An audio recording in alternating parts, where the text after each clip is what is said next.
and hoping for it to jump some more as the night goes on. Marco Scutaro has had a very good season for the Toronto Blue Jays as he stands in at .291. 11 homers and 55 runs batted in.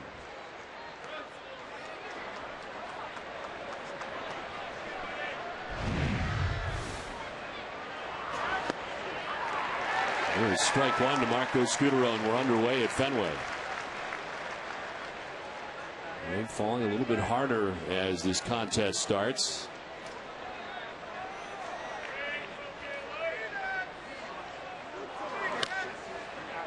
We were saying before the game in our pregame hit, Jerry, that mechanics appear to be a problem the last two outings for Beckett. Yeah, I asked John Farrell about it this afternoon, and he said just the fact that the last couple of starts he's been getting underneath the baseball, both his fastball and curveball, wants him to get back on top of it. And make pitches like that, right on the corner and down around knee high. Only 3 losses in his last 20 starts, but anytime your ace has got a blip on the screen, all of a sudden it sort of becomes a big deal. And the last 2 outings not particularly good for Beckett.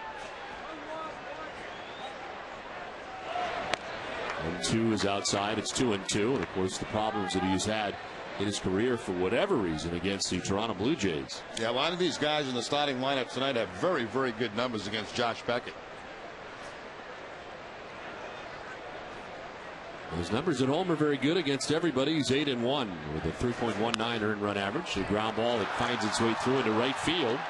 Well placed by Marco Scutaro, who's aboard to begin the first inning. That's a good piece of hitting right there by Scutaro, because it's a very good pitch by Josh Beckett. It's a fastball away again, but that time Scutaro going with the pitch and finds that hole between Martinez and Pedroia.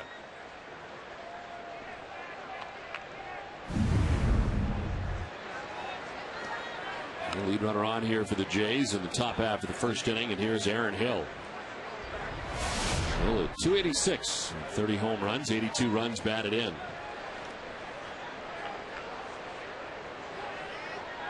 Hill has had a breakout season this year for the Toronto Blue Jays, former first-round draft choice. His home run total, most by an American League second baseman since Soriano with the Texas Rangers in 05 had 35 home runs. Aaron Hill's got 30.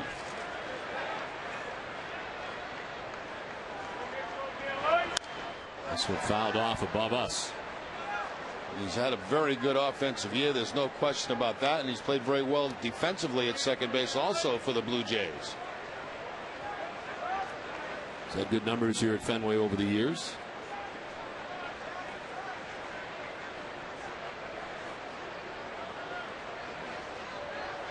This set a new Jays record for home runs by a Toronto second baseman. This is to right and in for a hit. Marco Scutaro takes second base on the single for Aaron Hill, and the first 2 have reached for the Blue Jays here in the first against Beckett. Now, Hill came into the ballgame a .370 career hitter against Josh Beckett. Beckett goes with the curveball this time and just flips it out almost right toward the end of the bat, up over the head of Dustin Pedroia. So 2 opposite field base hits to start off this ballgame.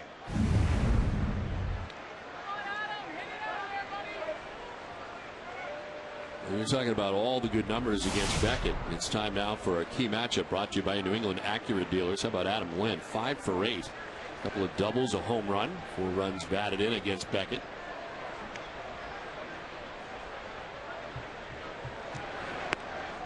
And it's ball 1 outside.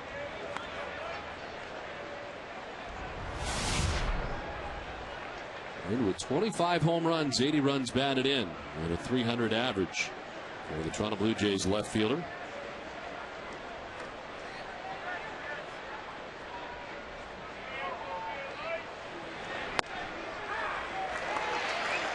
Strike, and it's 1-1. Toronto Blue Jays are 5th in the American League in batting average, coming in at .268. Red Sox have dropped to 8th in that category, .266, but certainly been much more aggressive under the tandem of Cito Gaston and Gene Tennis. Side by side there, the manager and the hitting coach for the Toronto Blue Jays.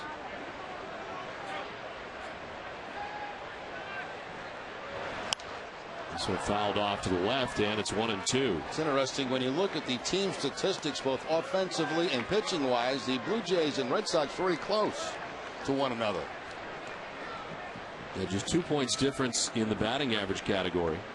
Red Sox at 266, the Blue Jays at 268. As far as pitching goes, they are right next to each other. Toronto 4.30 as a team earned run average. Red Sox 4.32 earned run average. There is a difference in defense. Toronto with an outstanding fielding percentage, tops in the American League. There's a broken back grounder to Pedroia. He's got to play it first and makes it. Those two move into scoring position with one down in the inning. Excellent cut fastball there by Josh Beckett. Really get it in the label of the bat of Adam Lynn. Little soft ground ball with Dustin Pedroia. All he can do is go to first base to get the one out. That ball looked to Adam Lynn like it was going to be on the inside corner, but that late cut broke the bat.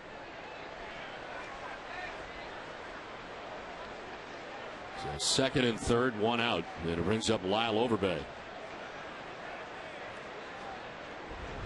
In the cleanup spot now at 270. 13 homers and 51 runs driven in.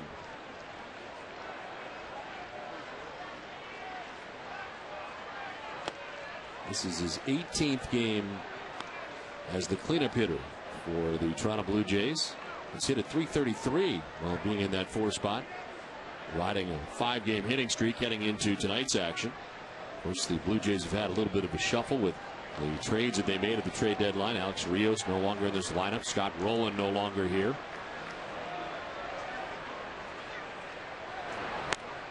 Up and away, and it's 2-0.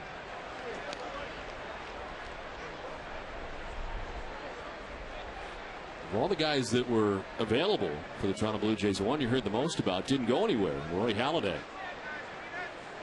Still very possible during the offseason. The Blue Jays will be trading Halladay. He's had a couple of tough outings. Beckett missing down and in, and it's 3-0.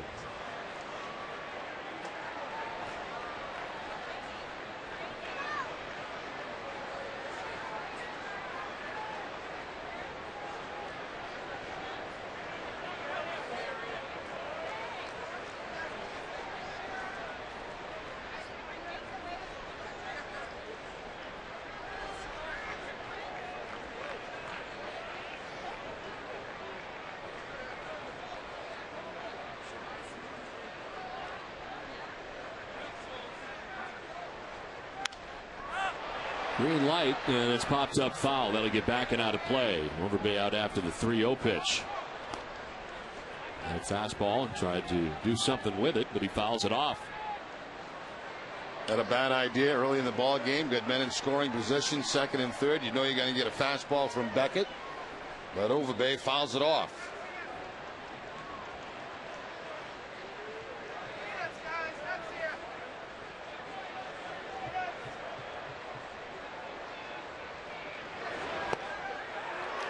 Takes the strike, thought he had ball 4. Grabs the outside corner apparently, and it's a full count.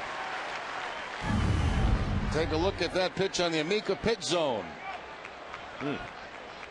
Beckett can get that all night. He'll be in good shape. Yeah, you get that kind of strike all night, you should have a pretty good night as a pitcher.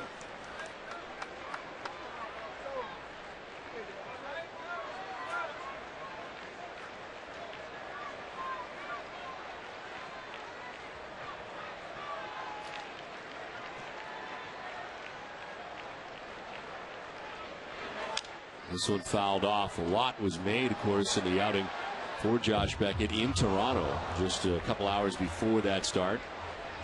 Jason Varitek's neck had gotten a little bit worse, and he pulled himself out of the lineup that night, and it was Victor Martinez who would catch Josh Beckett for the first time, and a lot was made of that, largely because Beckett didn't have a very good outing that night. Beckett was quick to point out it was not Victor's fault. It was just bad location throughout the night and a bad outing. Swing and a miss, comes back to strike out Overbay. That's big, and there's 2 down. And with a changeup too. Josh Beckett's changeup registering about 89 miles an hour, but certainly off speed enough to fool Lyle Overbay. So a big strikeout for Beckett. Needed that, and there's 2 down here in the first inning for Vernon Wells, who's had a disappointing season.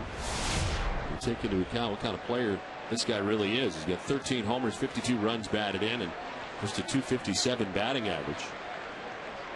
He was another one of the guys who was certainly available around the trade deadline. It's just a very large salary that most would not be interested in. 5 career home runs against Josh Beckett.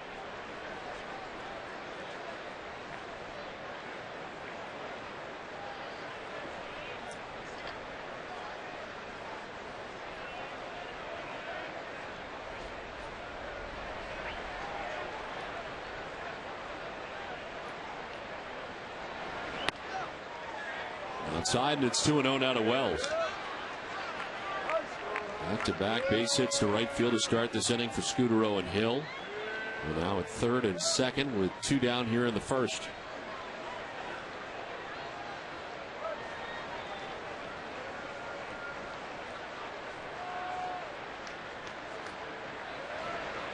Curveball and misses inside, sends Wells ducking back out of the way.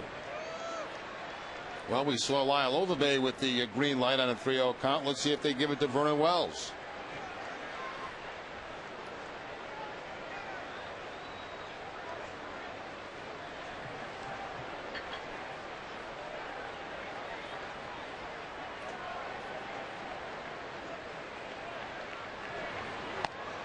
Takes ball 4 as he heads down to first base. First free pass allowed by Beckett. And loads the bases here for the Blue Jays. Beckett with 22 pitches now here in the first inning. Bases loaded, 2 down. Randy Ruiz, the batter. He had a hit in his first 7 games with the Toronto Blue Jays.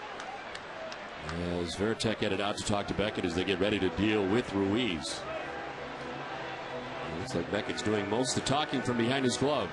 Well, from memory, Ruiz 1 for 2, and that one hit was a home run off Josh Beckett.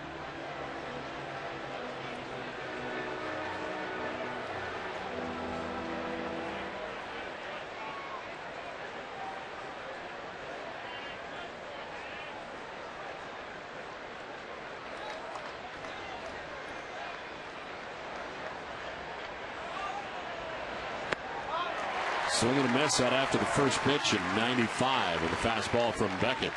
Beckett turns that fastball over and burying Ruiz down and in.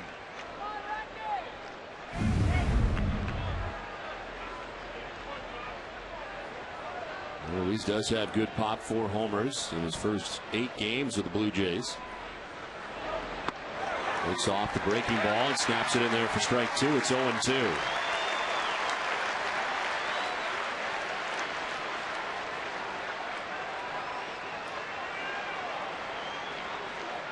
Scutaro at third base, Hill at second base, Wells at first base. 2 down in the Toronto first inning. Pitch 25 of the inning for Josh Beckett. Way strikes out on the breaking ball that ends the inning, and Beckett out of the jam. Blue Jays leave them loaded. Red Sox coming up.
Back at Fenway Park, Blue Jays don't score in the top of the first. Here come the Red Sox, and their lineup is brought to you by your New England Chevy dealers.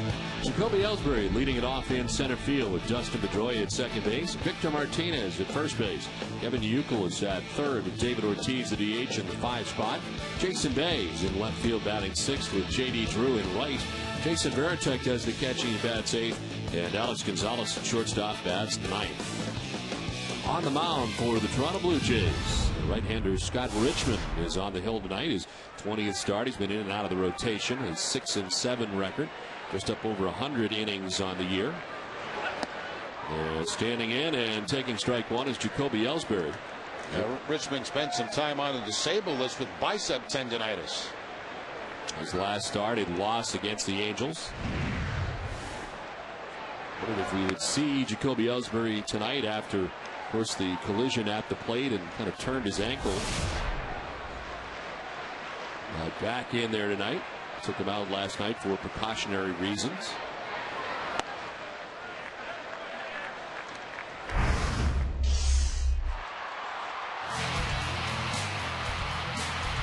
This was a play in which he was injured on. Kind of rolled it. Was able to walk off himself, which was certainly a good sign at the time, and then was taking it out for precautionary reasons. Terry Francona was confident last night after the game that he'd be back in there tonight, and here he is.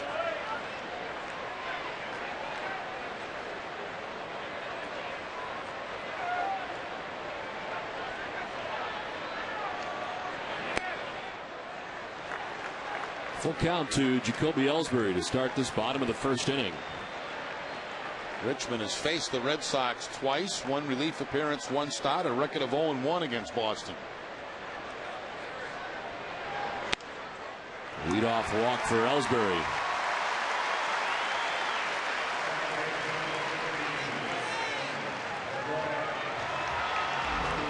The defense tonight for Toronto Blue Jays, they are first in the American League with only 57 errors as a team. Jose Bautista at third base, Marco Scutaro the shortstop, Aaron Hill at second, and Lyle Obey at first. Left to right, Adam Lind, Vernon Wells, and Travis Snyder.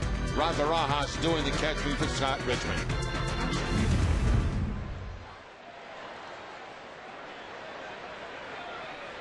Ellsbury at first base, Dustin Pedroia the batter. And he takes strike one. Scott Richmond is Canadian-born from North Vancouver, British Columbia. In his second season with the Major League organization after he had been signed as a non-drafted free agent. November of '07. Spent 3 years in independent baseball in the Golden Baseball League. He's pitching in Edmonton. Well, Don, we'll probably get a pretty good look at our idea of how Ellsbury's ankle is really feeling, because if it's feeling good, he'll probably be taken off.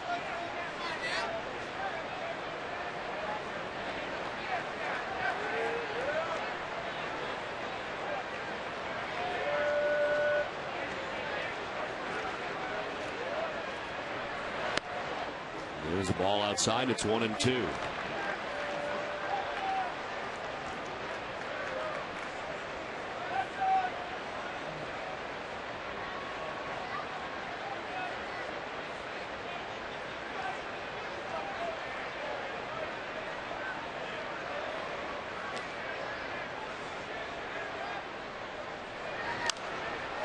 Slaps it foul, and it hangs at 1-2.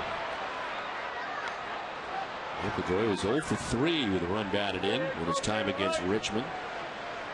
And it is limited. Richmond 0-1 with a 3.86 ERA, 2 appearances, and just 1 start against the Red Sox.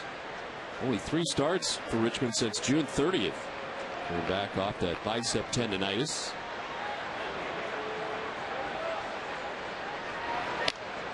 Ellsbury kind of started and stopped at first as Pedroia takes ball 2. Yeah, that last outing he had against the Angels had 10 strikeouts in that ball game. His season high is 11, which he did against the Philadelphia Phillies in interleague play.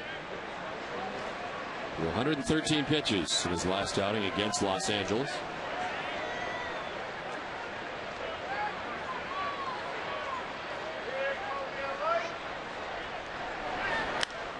Reaches out and fouls it down the first baseline, not by a lot.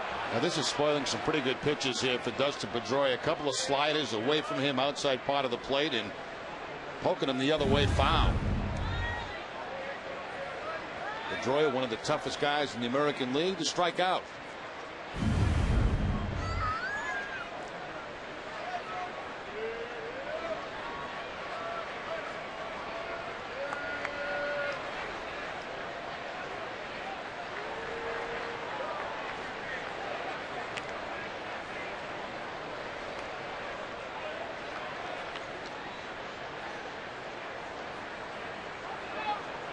Richmond has not started against the Red Sox this season. Last time he started against them was September of last year. A 5-inning effort, giving up 3 earned runs.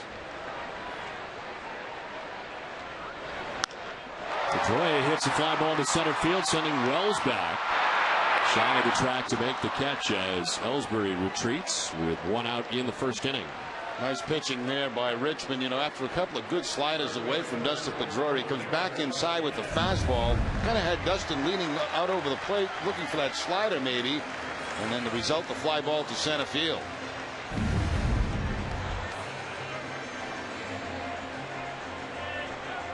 So 1 down, Ellsbury at first base. Victor Martinez the batter. 290, 20 homers, and 85 runs batted in for Victor. He's back at first base tonight.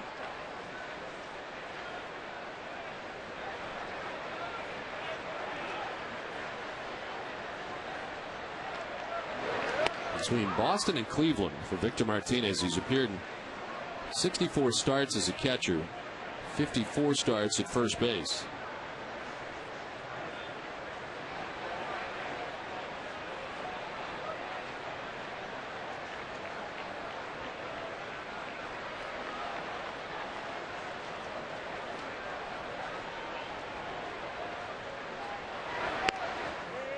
It's outside, it's 1-1.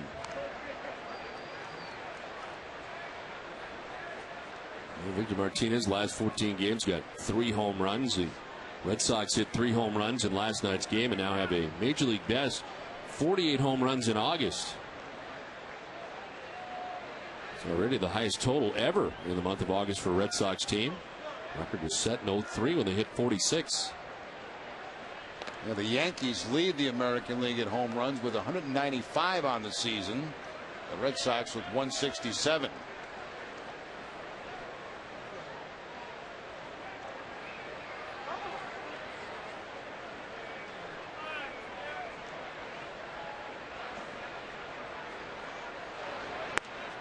Away, and it's 2-1 to Martinez.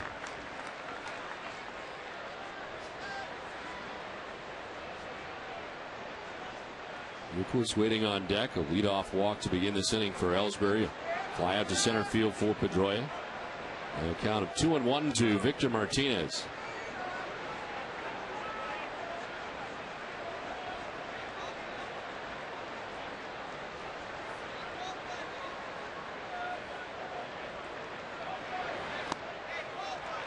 Three and one.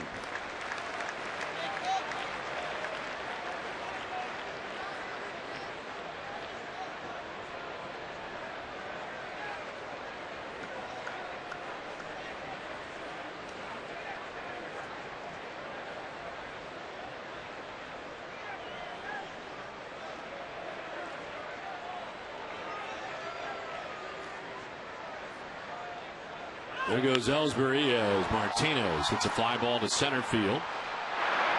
Vernon Wells makes the catch for the second out of the inning. And Ellsbury again back to the bag at first with now 2 outs.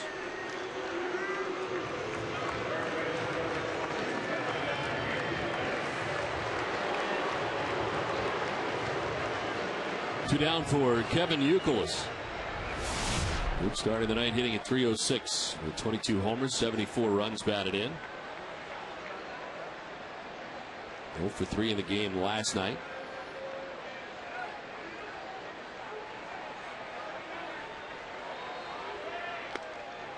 And strike one from Richmond.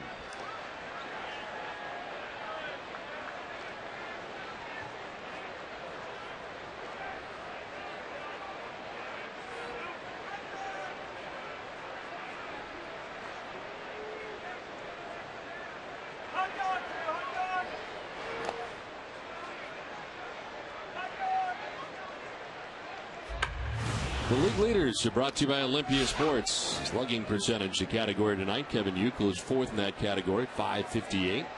Joe Mauer is having another fantastic season for the Minnesota Twins at .622. He is the leader in average in the American League at .373. And for that matter, in the majors. And that's after missing, the first month of the season? Yes, this is up over the head. Breaking ball, and it's 2-1. A breaking ball with no break.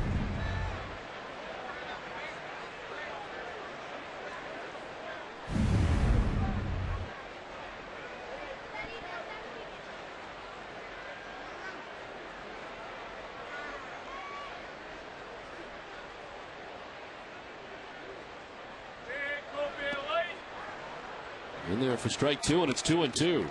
That one had a break. And it's 2-2 now to Euclid. Excellent analysis, Don. Right, thank you.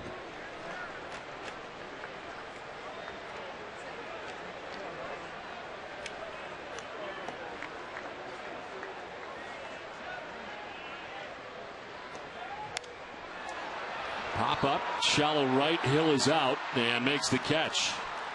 The leadoff walk is wasted in the first inning. We played one, no score from Fenway.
Again, we're asking all of Red Sox Nation to make a contribution tonight. The Jimmy Fund Radio Telethon from Fenway Park. It's night 2. And it is our honor to have Lisa Sherber, the activities coordinator from the Jimmy Fund, with us again. Great to see you, Lisa. How you doing? Nice to see you guys, too. I'm doing great. Big day today. I know you're tired. It's been a long 48 hours. We can't complain here. It has been an amazing 2 days. Well, you are in charge of fun at the Jimmy Fund, which is terrific, and really do a fantastic job. I mean, we've seen you both in spring training and throughout the season. I know you plan a lot of the trips that go on, and we're able to tell us a little bit about some of those trips and how fun it is for those kids to step outside the Jimmy Fund and make some of those trips. I think the trips are just, it's an amazing thing to sort of watch these kids leave their parents, leave the clinic behind, leave the hospital behind, and hopefully leave the cancer behind for a weekend and just be with other kids that are going through exactly what they're going through. And when we see those kids get on the plane and we know we have them for 2 days to make them happy and to really change their lives, there's nothing like it. I think it's one of those things where meeting the Red Sox players is a lifetime opportunity. It's just something that these kids will never forget, and whether they spend 2 minutes with them or an hour with them, it's just precious. It's amazing, those kids going through treatments and chemo and everything else, and some of them say how much fun they had, and you're largely responsible for that. I mean, it's got to be very gratifying for you.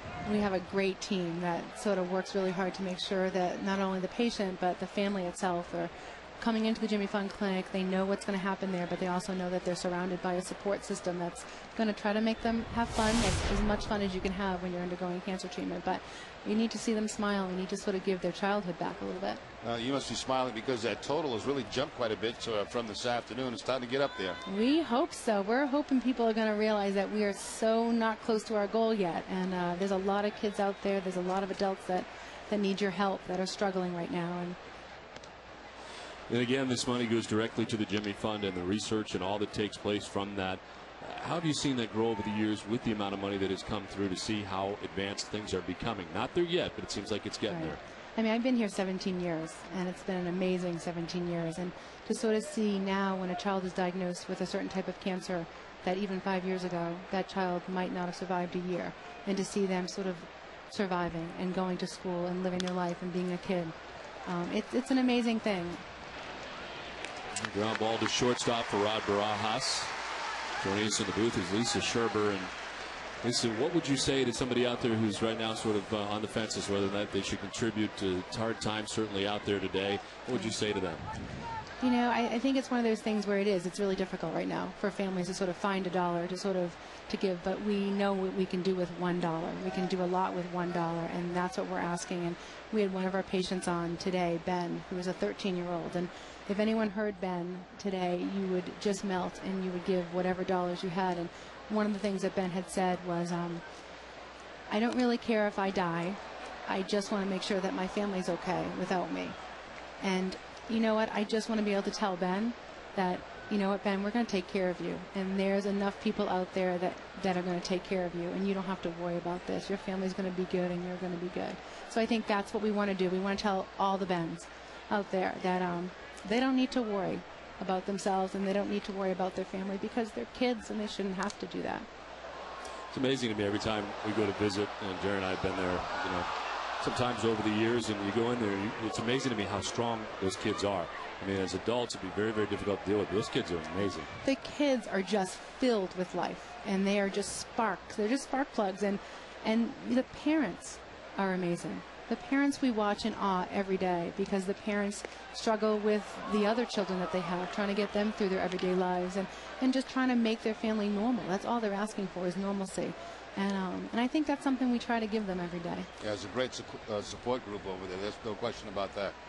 You take a look at, too, today in general. I mean, you look at a lot of charities, and sometimes you hear from the people who are going through it. But it's amazing to me how the doctors get so involved in this whole thing here and how much they believe in the entire system. You know, what's really fun on my side of it is when we get to do the trips, it's like the doctors are fighting to come. And the nurses are fighting to come. And they're not coming to see the Red Sox. You know, no offense to you guys. But they're coming to see their patients that they see every day fighting this battle. And they're coming to see them smile. So we're all a little selfish at work at the Jimmy Fund, I think, because we just get so much joy from these kids and their families.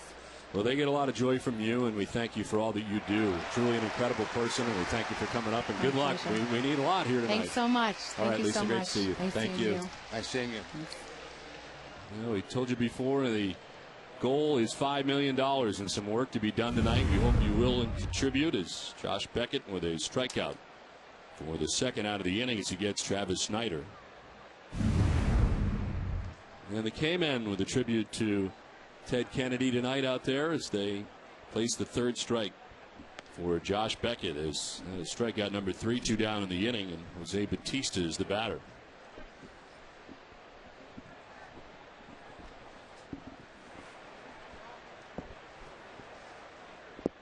Breaking ball buckles Batista, and he takes strike 1, 1-1.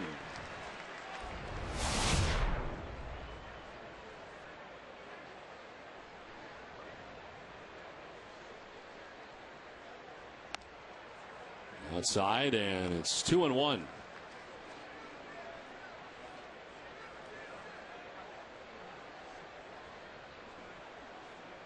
This will be pitch number 40 of the night already for Josh Beckett. He threw 25 first inning pitches. And it's on the corner for strike 2, 2-2. Yeah, when Beckett can get his fastball to that part of the plate away from right-handed hitters, he's going to be very tough.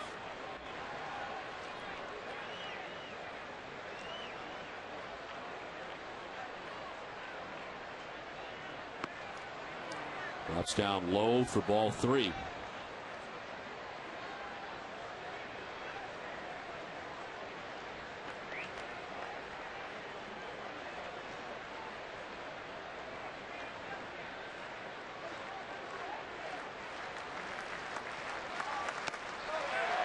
Did he go? No. It's his first base umpire, Philden Culbreth. It's a 2-out walk for Batista. And the second walk given up by Josh Beckett. Yeah, Batista now one of those guys that walks a lot. That's only his 41st of the season. Beckett missing the outside corner. Everything away in that bat to Batista.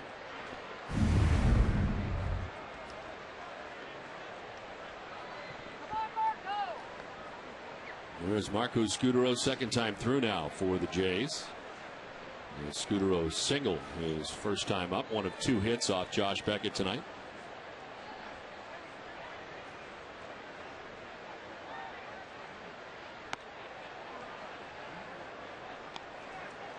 The NESN.com scoreboard has the Yankees on top of the White Sox 1-0.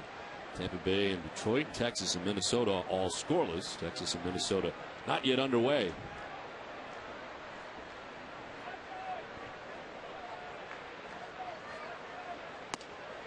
On the corner that time, and it's 1-1 to Scutaro.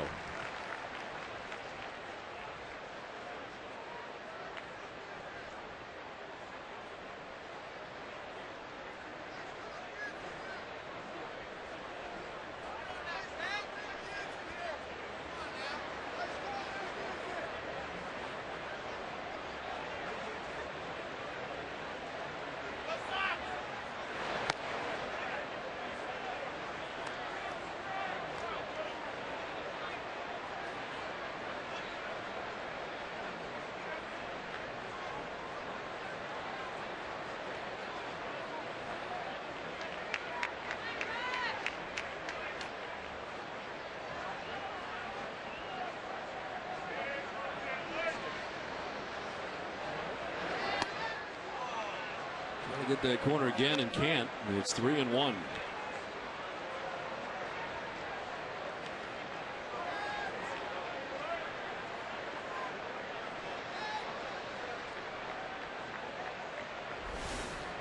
Hill waiting on deck. Blue Jays batting here in the second inning.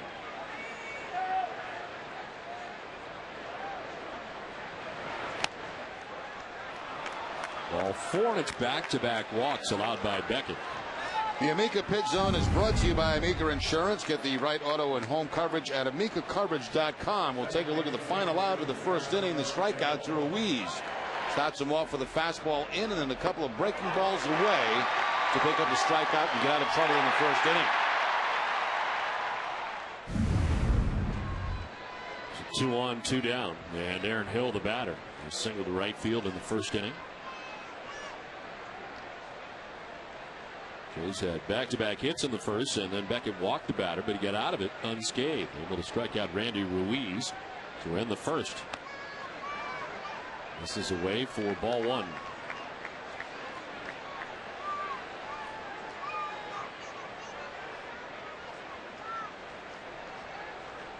Batista at second base, Scutaro at first base, and 2 down.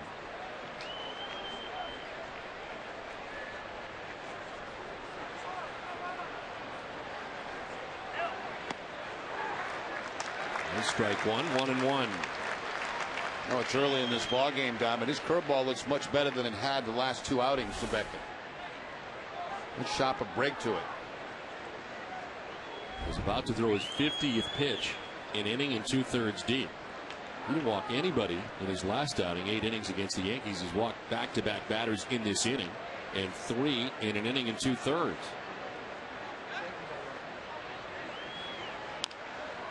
The ground down the third baseline, foul.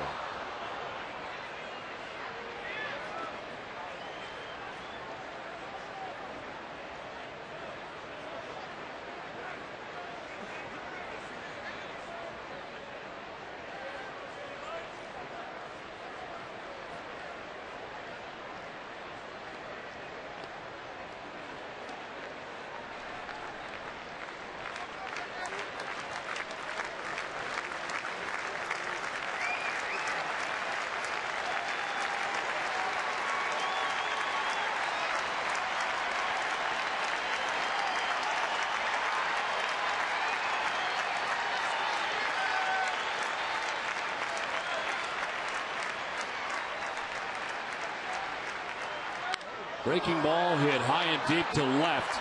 Back and gone into the monster seats. 3-run home run for Aaron Hill. And the Toronto Blue Jays take a 3-0 lead. Told you 8 home runs in the last 2 outings for Beckett. 5 of them last time out. And he surrenders a 3-run job here in the second after 2 walks. Well, I just got done mentioning how his breaking ball was better tonight, and he lets one hang right over the middle of the plate. That ball's supposed to be away. He stays middle in, and the home run by Aaron Hill is 31st of the season. And Beckett knew it right away.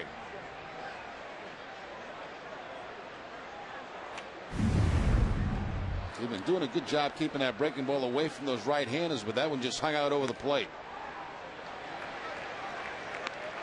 And strike one to Adam Lynn, who grounded out his first time up. 0 for 1.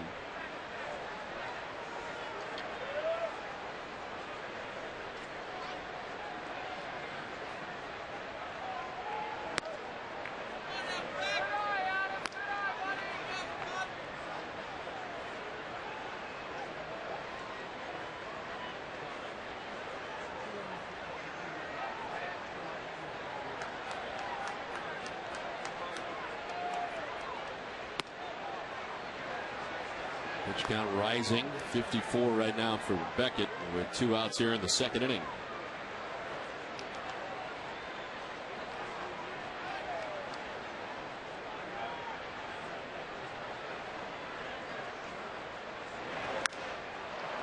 To center field. Jacoby Ellsbury is out there, and he'll put it away to end things here in the second inning. But a 3-run home run for Aaron Hill. A 3-0 Blue Jays lead.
Aaron Hill has hit his 31st home run of the year. It's a 3-run shot, and the Jays lead it 3-0. As David Ortiz comes to bat here in the bottom of the second inning. Red Sox will have to come from behind tonight as Scott Richmond walked a batter in the first inning, then retired Pedroia, Martinez, and Youkilis. Pitches with a lead here in the second. Ortiz waves at that pitch and is down 0-2.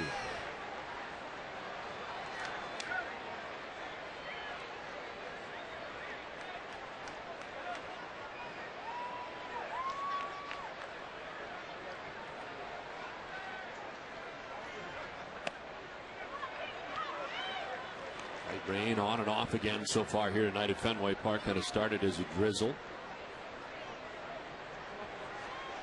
Certainly There's nothing the Red Sox can't play through here at the moment, and hopefully can play the remainder of the evening without any stoppages.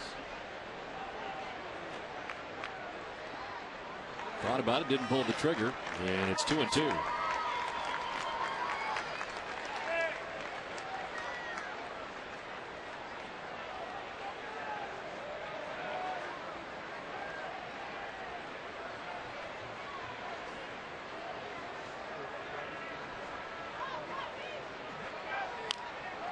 Ground foul outside of first. Tonight's Twisted but True Fact of the Game is brought to you by Twisted Tea Hard Iced Tea. With his 35-pitch relief appearance last night, Nick Green became the first position player to throw 2 hitless innings since the Cardinals' Cody McKay did it in 2004. The last before McKay was Chili Davis back in 1993 for the Angels. It's Twisted but True. Twisted Tea Hard Iced Tea is the refreshing hard iced tea that tastes like real iced tea. Be a little twisted.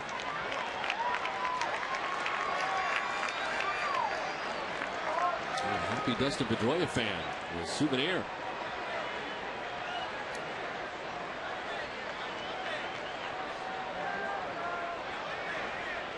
Two and two to David Ortiz. With Jason Bay, J.D. Drew on deck. There's strike 3 and Big Poppy. The strikeout victim number 1 for Scott Richmond.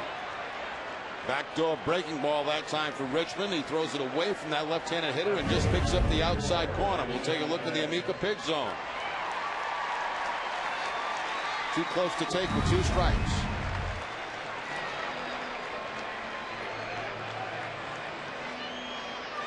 One down, 4 in a row retired by Richmond, and it brings up Jason Bay.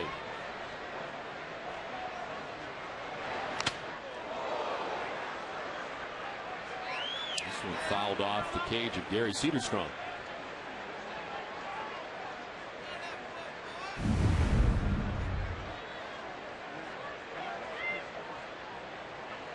With the neck protector and the chest.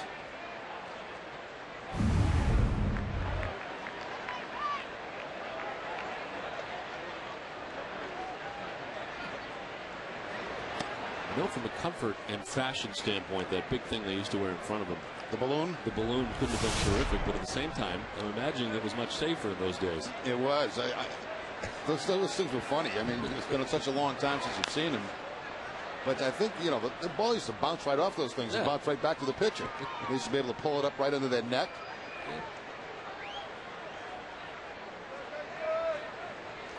You're talking about neck protection right now. Their mobility was not quite as good as the umpires today.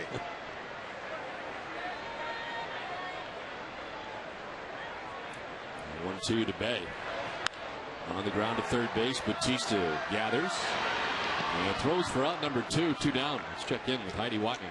Well done. Nick Green gave a new term to the phrase utility player yesterday when he came in and pitched 2 scoreless innings of relief. And Green told me he was pretty shocked when Terry Francona came to him and asked him if he wanted to pitch. When he told me the way that it was going to work, like Manny 2 and then Ramon 1, and then I come in, I'm like, I told Farrell, I was like, is that I'm going to be pitching the 8th? Because I was like, who's going to pitch the 9th? Because I didn't know I was going to go pitch 2 innings. So, you know, it worked out, but it was kind of fun too. So. And Green said he is pretty sore today in his arm and his back. Now, the reason Green pitched is because last night they were short a couple of guys in the pen, with Billy Wagner not available yet and Takashi Saito out with a sore neck. Francona said that Saito is feeling much better and both are available tonight. Don? Yeah, Heidi, thank you very much. Yeah, that was part of the equation we did not know last night, of course, until after the game, was that Takashi Saito was unavailable, as we tried to sit here and figure out what exactly was going on, and still it was a relatively close game. Exactly. But it worked out, and Nick Green pitched very well. And the bullpen certainly totally intact for tonight's game.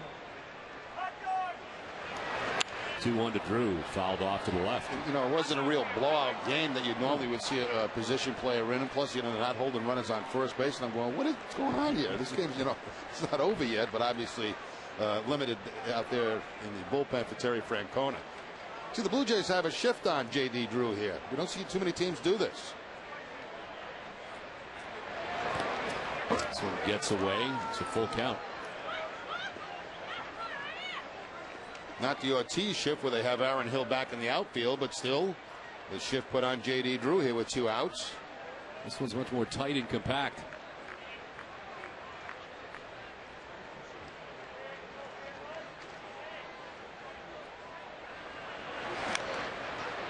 Pulls it off, hangs it 3-2.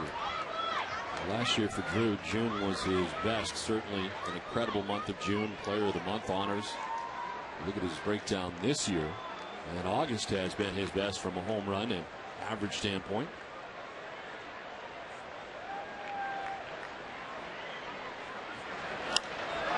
It's a fly ball to center. Vernon Wells has it sized up and puts it away. It's a 1-2-3 second for Richmond. A 3-0 Blue Jays lead through 2.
Skips to the backstop, and it's 2-1 to Lyle Overbay. It's Overbay, Wells, and Louise to bat here in the third.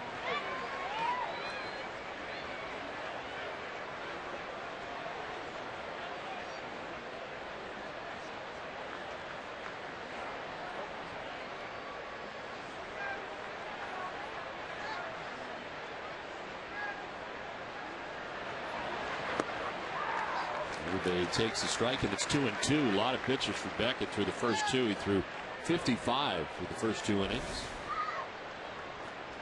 And about to throw his 60th of his outing. The first batter here in the third inning. On the ground up the middle. Pedroia ranging to his right, plants and throws, and is able to get Overbay at first for the first out of the inning. But Overbay to strike out on a changeup back in the first inning. That time he goes back to the fastball to get the ground ball out. Pedroia with a little backhanded play at second base to get the out at first.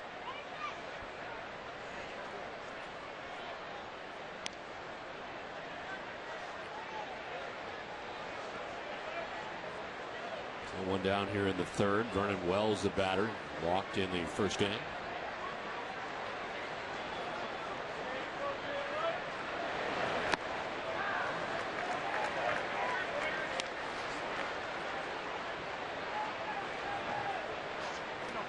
Over the home runs have been strange for Beckett, but certainly the amount of walks. 3 walks in tonight's outing. Didn't walk anybody in 8 innings last time out. This is outside. It's 1-1.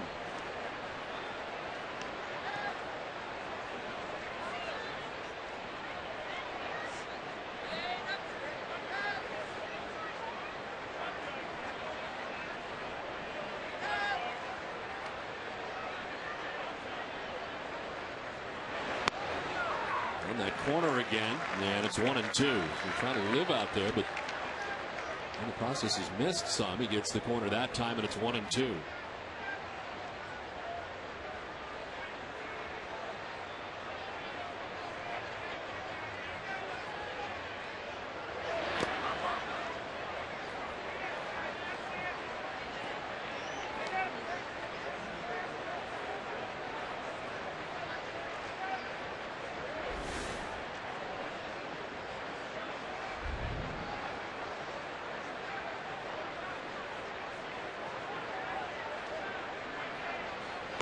Swing and a miss. Strikes out Wells. 4th strikeout for Beckett. 2 down in the 3rd inning. And once again, Beckett stays away from Vernon Wells. The fastball to the outside part of the plate. Probably not a strike, but Wells chases it. Beckett picks up the strikeout. So 2 down here in the 3rd inning. Randy Ruiz coming up, the DH. He struck out in a big spot in the 1st inning. Jays had the bases loaded with 2 outs when he struck out swinging.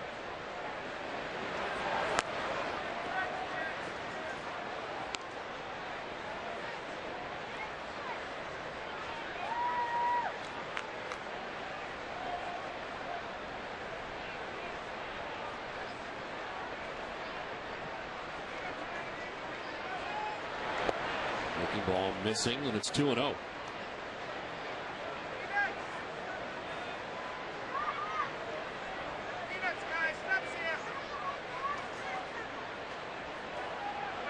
Red Sox eked out a 10-9 win in Toronto. No decision for Beckett. His only other start against Toronto this year. He gave up 7 runs in 5 1/3 first time around against the Jays.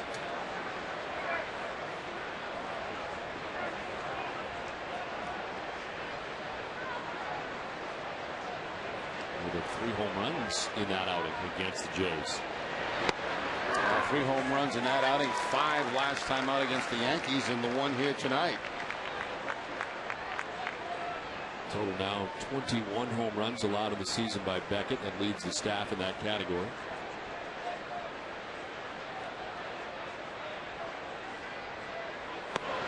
And then he walks Ruiz. So a 2-out base on balls. 4th walk given up by Beckett. Well, after our Red Sox coverage, stay with NESN for Sports Desk, presented by Frank Webb Bath Centers, where tonight and tomorrow you can save 10% in all showrooms. Host Cole Wright will recap the Patriots taking on the Redskins in the capital city. Find out why Ted Williams has a tunnel named after him in the Bill Chuck Files, and you see Brad Penny in Pinstripes. It's all coming up to you tonight, immediately following our Red Sox coverage. 2 outs, Randy Ruiz is at first base. Rod Barajas the batter. As he takes the breaking ball for ball 1. Barajas bounced to short. His first time up, he's 0 for 1.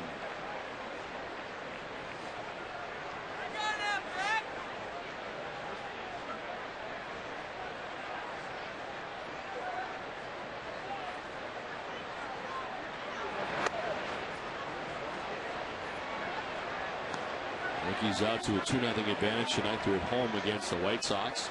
Tigers, who have built a 4-game lead now for the White Sox in the AL Central. A 1-0 lead over Tampa Bay, and Texas and Minnesota just underway.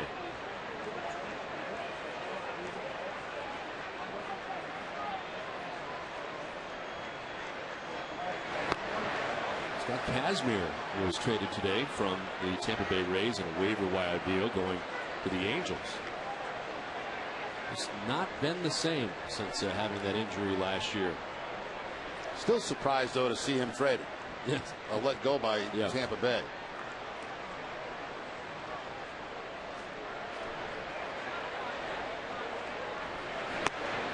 Barajas takes the strike, and it's 3-1. Beckett, who got down 3-0. You go through waivers, you have to go through every team, right? And the Angels are in first place out there. It's one that somebody else didn't claim them and not let them go to the Angels.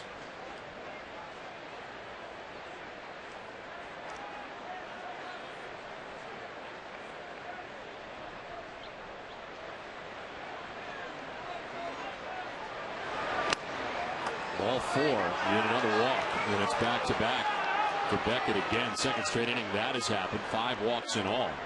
Now that's very unusual to see Beckett walk 5 guys to this stage of the ball game. This last pitch looked like a pretty good pitch. Let's see what Amika has to say. High strike.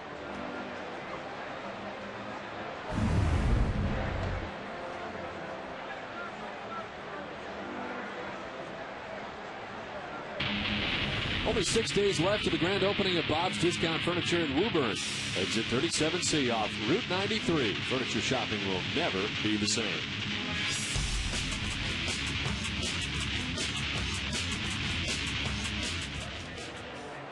Well, 2 down here in the 3rd inning.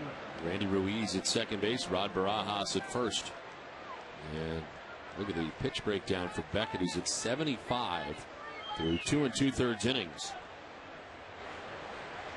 There's Travis Snyder, who struck out his first time up.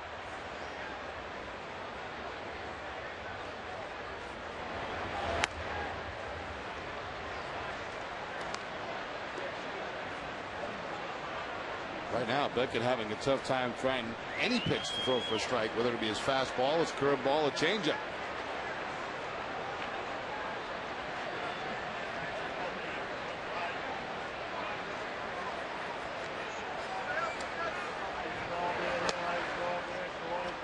Couple of cut fastballs missing inside to Travis Snyder.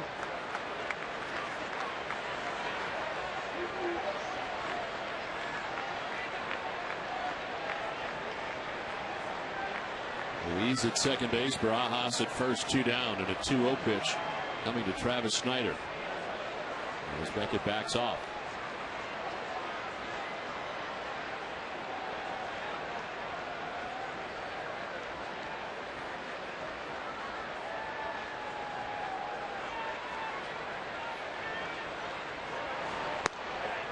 On the corner for strike 1, and it's 2-1. And that pitch may have been a gift for Josh Beckett.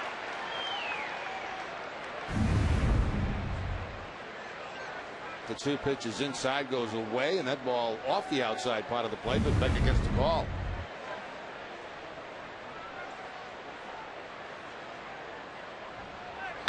Snyder turns on this down the right field line towards the pole, but a foul ball. Just out ahead. And nearly a second 3-run home run. Gets out in front of that fastball and hooks it foul down that right field line.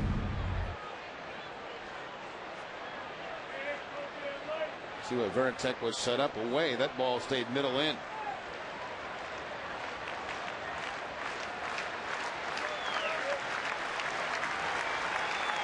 Ruiz at second, Barajas at first, 2 down. Takes strike 3, and Beckett's out of this jam. His 5th strikeout. It's 3-0 Toronto.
To the bottom of the third inning. It is great to have with us Sean McGrail from Nesson, John Henry, Tom Werner up here in the booth. And I'll start with you, John. Certainly this relationship with the Jimmy Fund has been incredibly special over the years, and we join and do this every year, but it really is special, the grouping that these two have, the Jimmy Fund and the Red Sox. It really is. Ground ball to shortstop. Nicely done. I just got the latest figure, and we're now at $3,468,553. So you guys, WEI, have done a tremendous job. Tremendous. It's incredible. And of course, everyone at home. That is a big number. And of course, the goal is $5 million this year. We got a lot of time left tonight. We hope that everybody out there will contribute. Sean McGrail from Nesson. EI did this alone for a while. You guys came on board as a group, and it has taken it to a new level. And Nesson has stepped up again tonight, we understand. Yes, well, thanks, Don. I mean, you know, we feel very fortunate to be part of the entire event, and anyone who's ever been to the Dana-Farber or Jimmy Fund realizes they can't come out of an event like that and I think be untouched by it, and certainly Nesson was, and we've been very proud to participate in this. Obviously, our employees work very hard, and you know, everyone involved to produce this event, but this year actually our employees actually took up the collection. And in addition to putting on the event, obviously volunteering, which they all volunteer on the phone banks, they raised about $21,000. So we're going to add another $21,000 to the tote board from Nesson. Well, that's terrific news, and more work to be done here tonight, Tom. This is, you know, you hear all the stories today from the kids and all the doctors, and the cause is, you know, so near and dear to so many Red Sox fans. But tonight is the night for those fans really to step up and help out.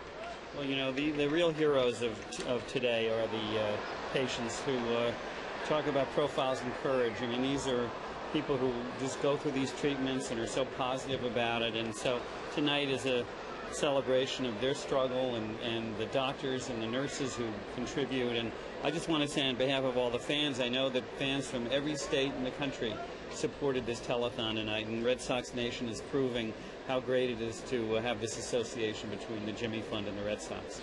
Cancer touches us all, and John, on your squad here, you got a couple guys that have had that, and Mike Lowell, and of course John Lester at different points of their career. It's amazing how they've stepped up and been part of this too. They have. They've been big throughout their careers, off the field as well as on. In fact, I guess everybody knows about Mike's event this weekend, and we were together with the Florida Marlins, and I was going to events with him in those days. So he has been a real warrior in these kinds of efforts throughout his career. Well, tonight again, you all can contribute out there on Red Sox Nation with 877-738-1234 is the number for you to donate tonight, and it's not too late. The phones will be open till midnight tonight. We thank all of those at Nesson. We thank you guys for coming up and being part of it. I'd like to go bring this back to Jerry. All right. Well, it is a 3-0 score right now, and a base hit to left field for Jacoby Ellsbury. Red Sox trying to get something going here with 2 down in the third.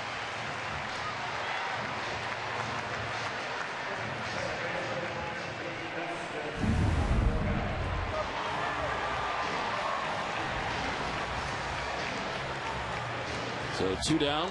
Ellsbury at first base with that base hit, and it is the first hit of the night for the Red Sox. Comes here in the third.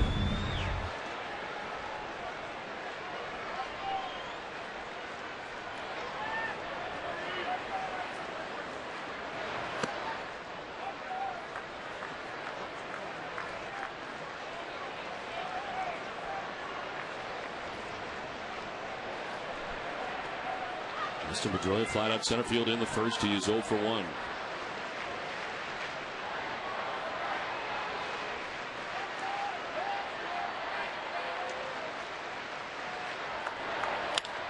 Hard to hit, and explodes on Batista at third base. Stays with it. The throw, not dug out at first, and reaching is Pedroia. 2 on, 2 down. I would imagine that would go for a base hit for Dustin Pedroia. That ball was hit very hard, bounced up, looked like off the chest of Batista at third base. He got a good spin. The spin goes right back to him, so he almost had a chance to throw Pedroia on first base. There's that backspin, but he can't. He has to rush it to first. If Pedroia beats it out, it does go as a base hit. 2 on, 2 down, and Victor Martinez coming up.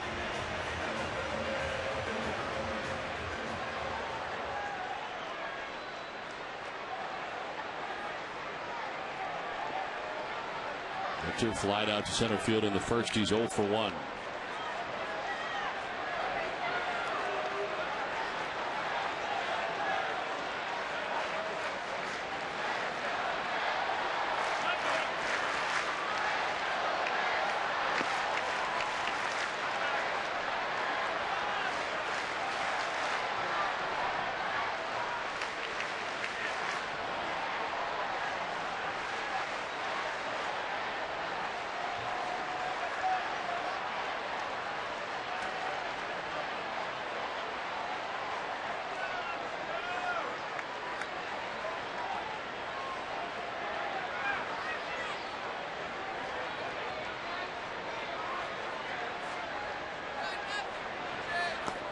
In the dirt, gets away from Barajas. The runners will move up. Ellsbury to third, Pedroia to second with 2 down. Barajas tried to backhand this ball instead of just blocking it, and by doing that, it gets away from him and allows 2 men in the scoring position. Wild pitch is ruled there, but that's one Barajas could have blocked. Instead, he tried to catch it on the backhand, and it puts 2 men in scoring position for the Red Sox. Second and third on the wild pitch. And 2 outs and a 1-1 to Victor Martinez coming up.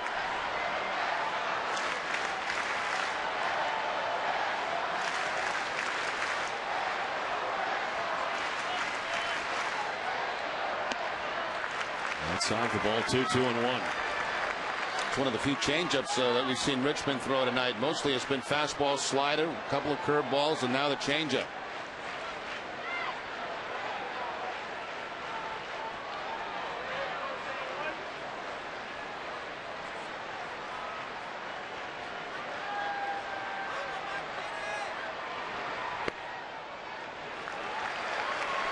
Three and 1 to Martinez. First opportunity really of the night for the Red Sox comes here in the third.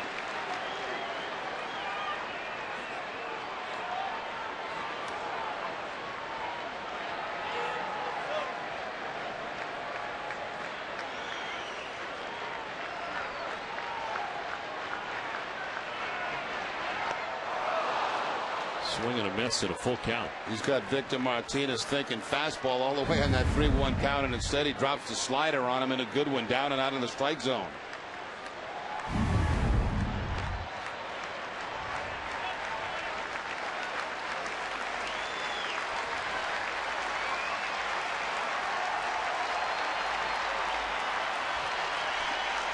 Second and third, 2 down.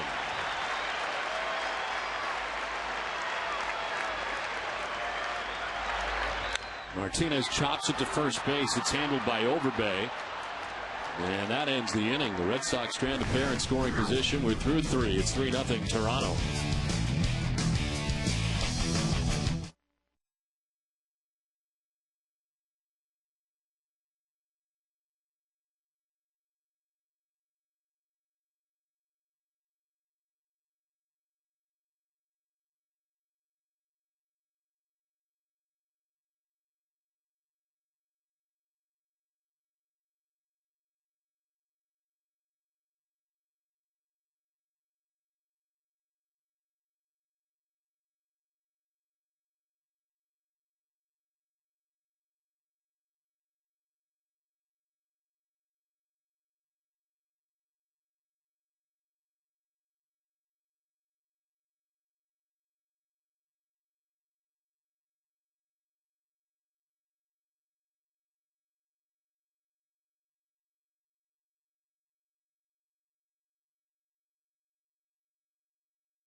Top half of the fourth inning back at Fenway Park as Jose Bautista fouls it off to begin the inning. Josh Beckett has had some trouble with walks tonight as he has walked 5, given up a 3-run home run.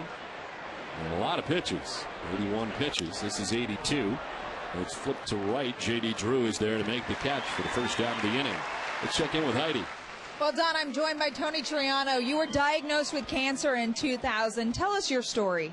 Well, in 2000, I was diagnosed with seminoma cancer. It's a form of testicular cancer. I had some complications along the way, some blood clots, had open heart surgery, and had some health issues for the first year or so. But since then, I've been on the slow road to recovery. I've been participating in the Pan Mass Challenge and trying to help out at Dana-Farber as much as I can. Now, part of the problem with the blood clots you had is that as an active person, you couldn't have that kind of lifestyle anymore when you were going through the treatments and afterwards, but you're kind of back to that now. Can you tell us about that? Sure. It's an amazing experience to have gone from such a low from a physical health standpoint to be able to, to be active as we possibly can right now. And, and the kinds of things that I'm able to do now, I attribute to, Dana-Farber and the doctors and nurses at Dana-Farber. Great. Thank you, Tony. Back to you, Don. Okay, Heidi, thank you very much. Marco Scudero has been struck by a pitch here. Is the trainer out to check on him?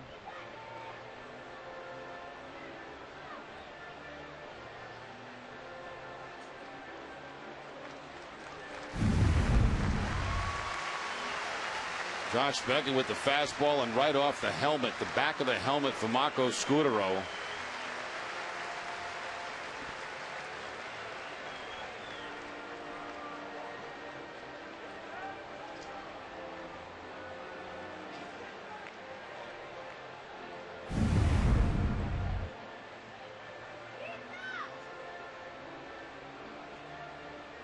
Beckett has been standing about halfway between the mound and the plate as they check on Marco Scudero and continue to do so. Now back up onto his feet.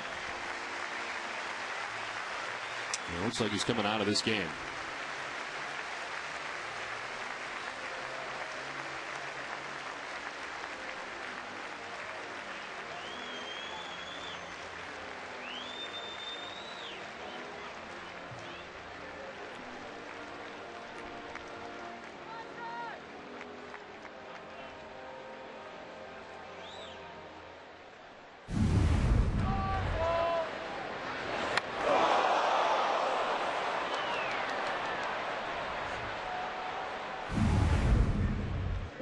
John McDonald will pinch run for Marco Scudero, who comes out after being hit in the helmet.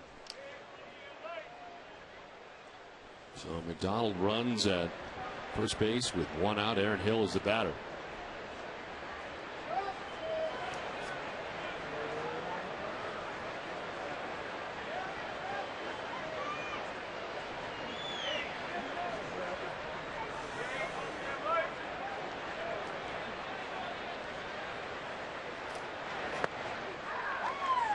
Strike one. Come on, Aaron, make him pay, buddy, make him pay. Aaron Hill with a single in the first inning, hit a 3-run home run in the second.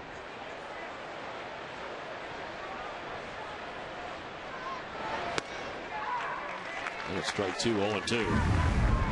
Beckett early in this game over the head of Rob Barajas and knocked him on his backside, and then of course this inning hitting Marco Scudero off the back of the helmet. Scudero leaving the game, fortunately walking off on his own power.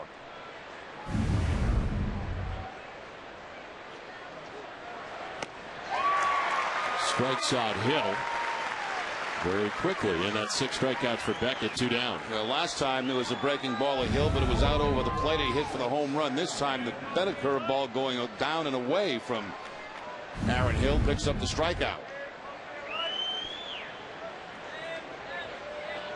So 2 down.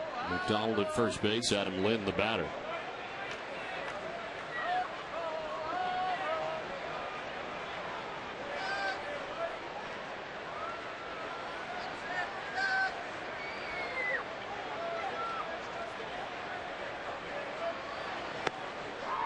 Strike over the outside corner, and it's 0-1 to Lynn.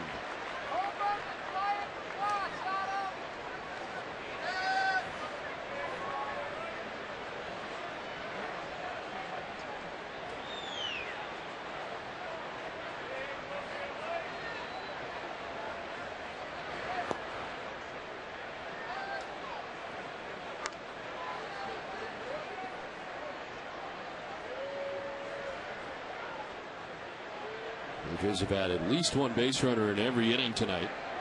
They've left 5 men on base through the first 3. They enjoy a 3-0 advantage.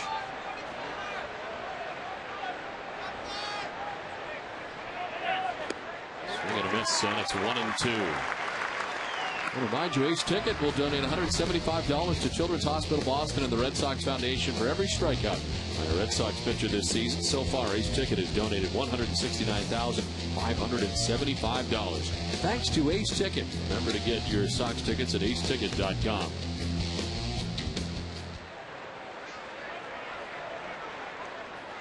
One and two.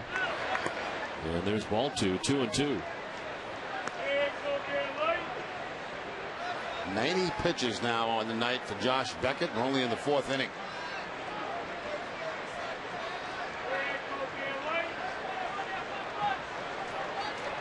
Tigers have opened up a 6-0 advantage.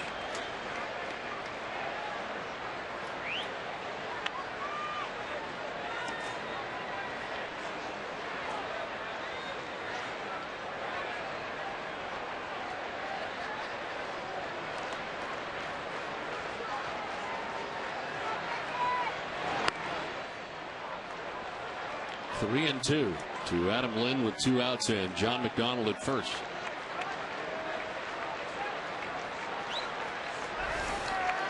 While Overbay waits on deck.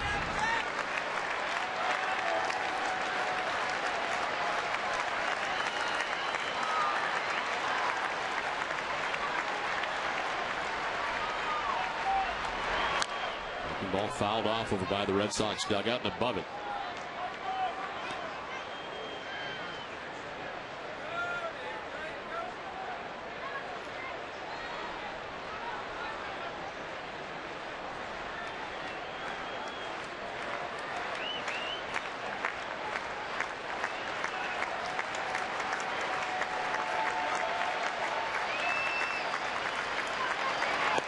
Swing and a miss. He struck him out. 7 strikeouts for Beckett. We played 3.5. It's 3-0 Toronto.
Vehicle on the highway. And Affleck in the house tonight as the Red Sox and Toronto Blue Jays play into the bottom of the 4th inning. It is Youkilis, Ortiz, and Bay face Scott Richmond with the Blue Jays on top 3-0.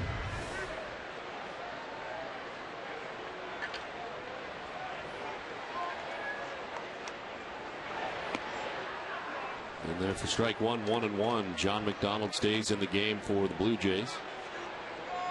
After Marco Scudero's hit in the helmet with a Josh Beckett pitch, left the game. McDonald ran for him. And it stays in at shortstop for Scudero.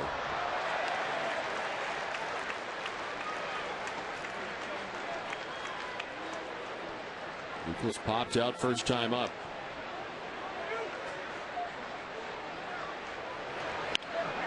Into left field, a base hit. Red Sox third hit of the night. Youkilis gets the curveball this time from Richmond and finds that hole between third and shortstop. Fourth pitch of that at bat right down the middle of the plate.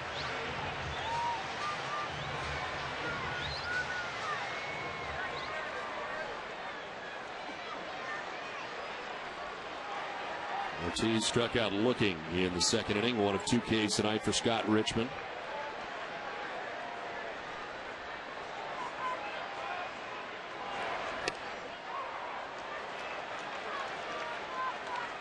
Once again, that very generous outside corner. Gary Cederstrom, the home plate umpire.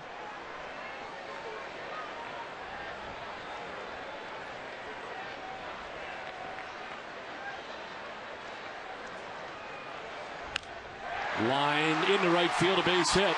Youkilis is headed for third base. Snyder digs it out. Youkilis stands at third. First and third, nobody out in the Boston fourth inning. David Ortiz hitting over the shift that time. Breaking ball from Richmond. Line drive up over the head of Aaron Hill. Topspin line drive from David Ortiz. So the Red Sox with first and third, nobody out.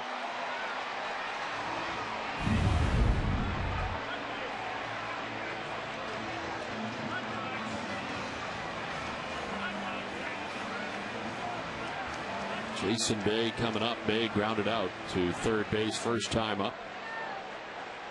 Red Sox having much better swings here against Richmond second time through. They have 4 hits of the first 5 batters second time through.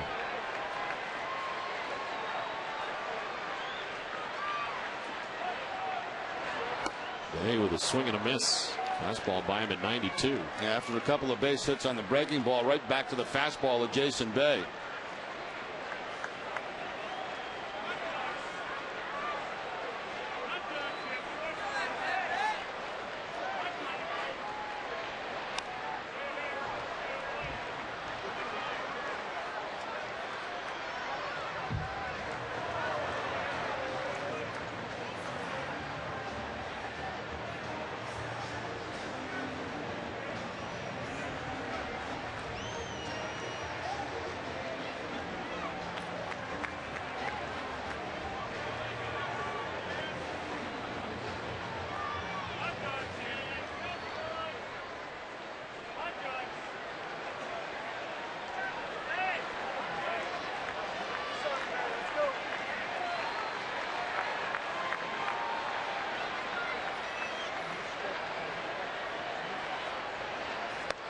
He takes a ball outside. He's had a pretty good season series home run wise against the Blue Jays. 12 games, 5 home runs.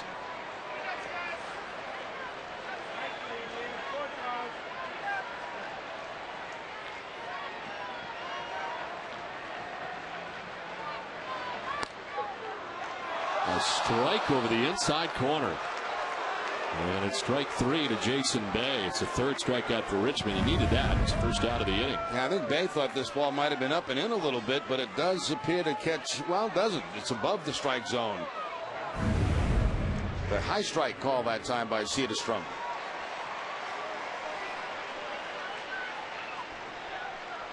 One out in the inning, first and third, and J.D. Drew the batter. He flied out to center field in the second inning.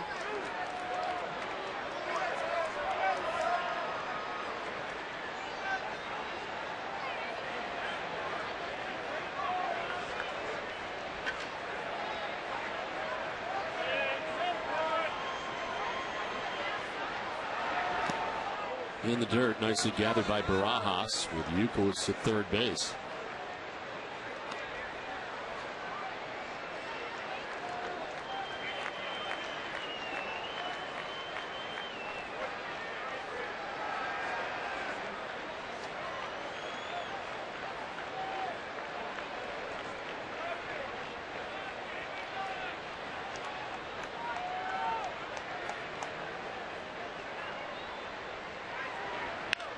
Line to right, base hit for Drew.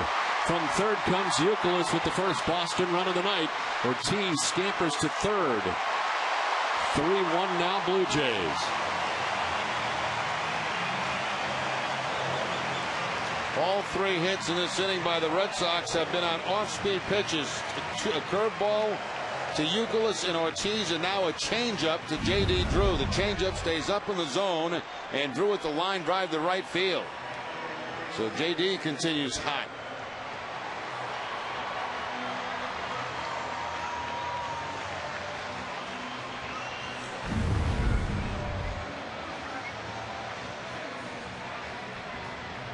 First and third, one down, and Jason Varitek coming up. He grounded out first time up.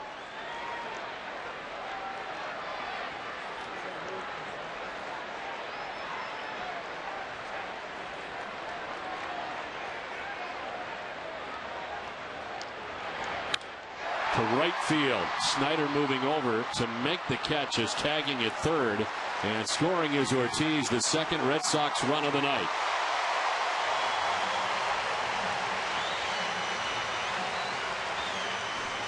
Now the Red Sox right back in this ball game with a big 4th inning.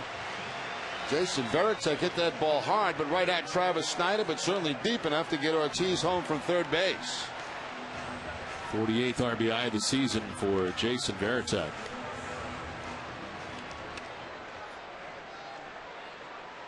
J.D. Drew at first base, 2 down in the inning, and Alex Gonzalez coming up.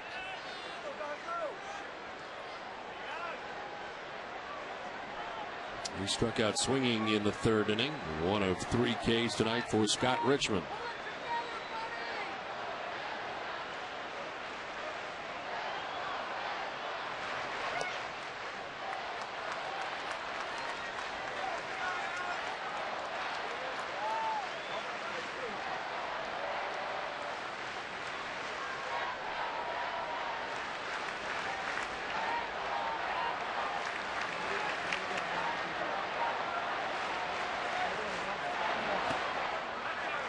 Two 2-0 to Gonzalez.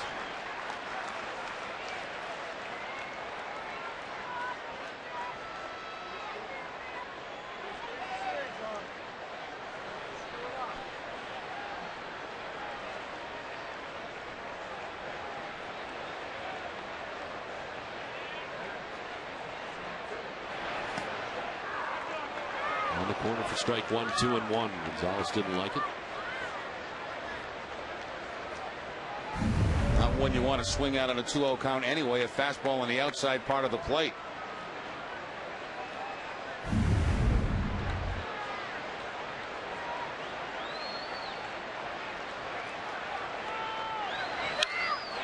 In the left field, a base hit for Gonzalez. Drew will take second, and the Red Sox continue to take pretty good hacks here against Richmond in the inning. At Arnsberg, the pitching coach is headed out. That's been a little bit different second time around through the order for the Red Sox against Richmond.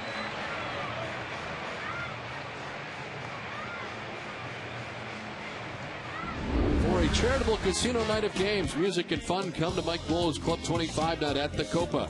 After the game this Sunday, August 30th at the new House of Blues. A limited number of $25 tickets for the event were just released. Call 617-226-6800 or visit redsoxfoundation.org for more info.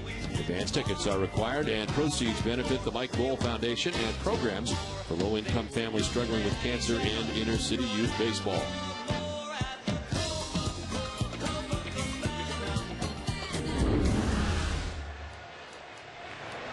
Mike Roll very excited about the event coming up Sunday night.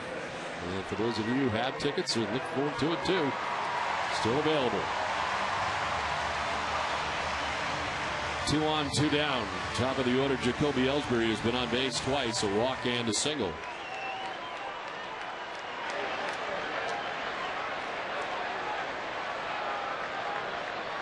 Richmond's pitch count is getting up there too. He's at 75. This will be number 75. And it's a ground ball foul.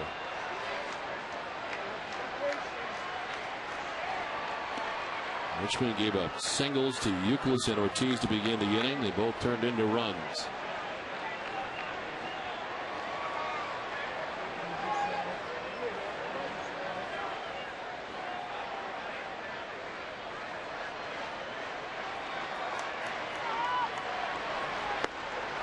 In there for strike two, it's 0-2.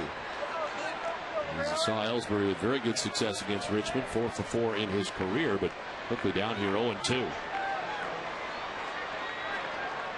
It's Drew at second, Gonzalez at first.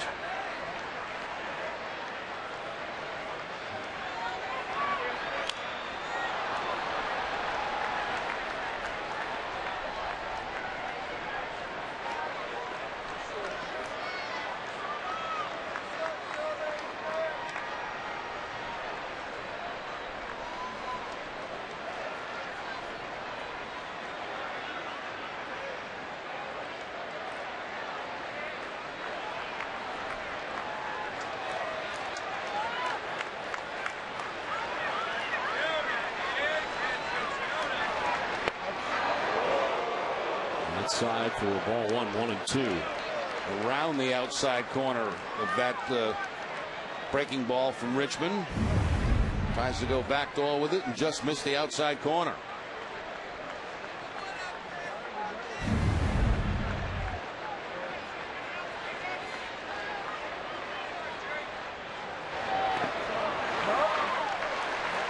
Two and two to Ellsbury.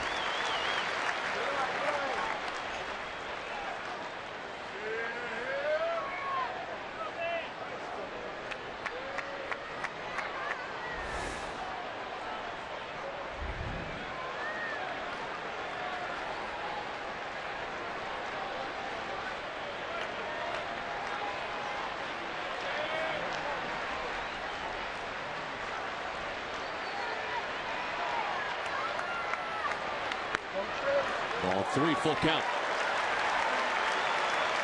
The runners will get a start. Drew from second, Gonzalez from first.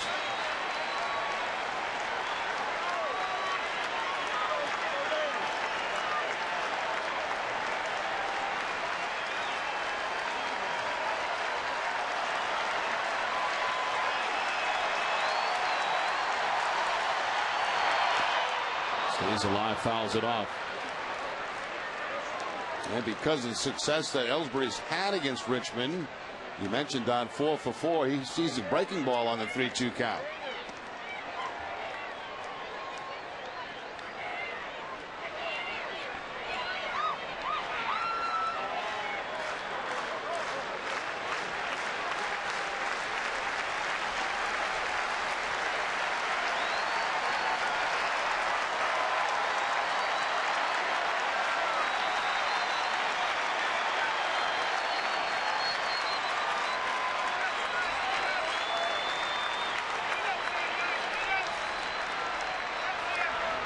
Ellsbury hits a fly ball towards right center field and deep.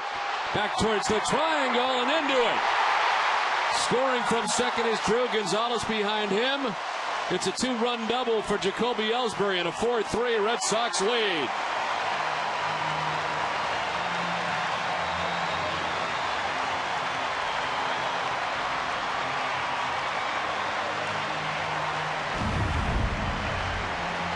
Once again, Ellsbury gets a breaking ball on the 3-2 count and almost hits it out to the deepest part of the ballpark.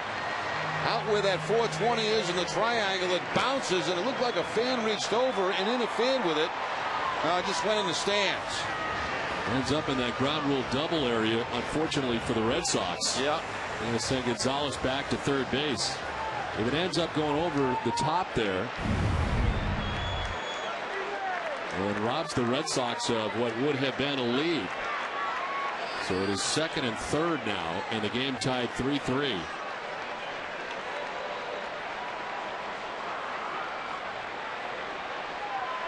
At first I thought a fan had reached over, but it didn't look that way. The ball just bounced into the seats.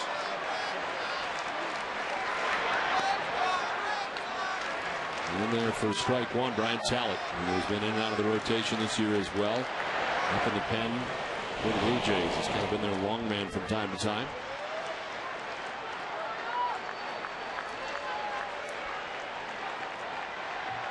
So second and third, 3 runs in this inning.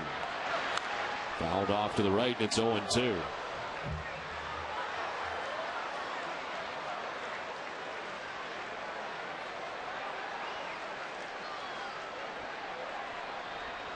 Beckett's had an 18-minute wait as his team has erased what was a 3-run deficit. He's at 93 pitches, nobody warming in the pen, so he's coming back out.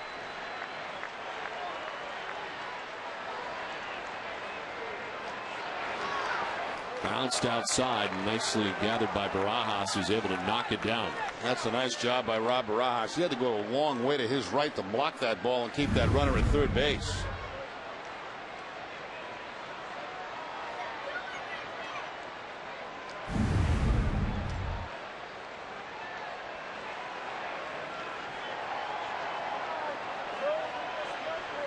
Gonzalez at third base, Ellsbury at second base, and 2 outs in the inning.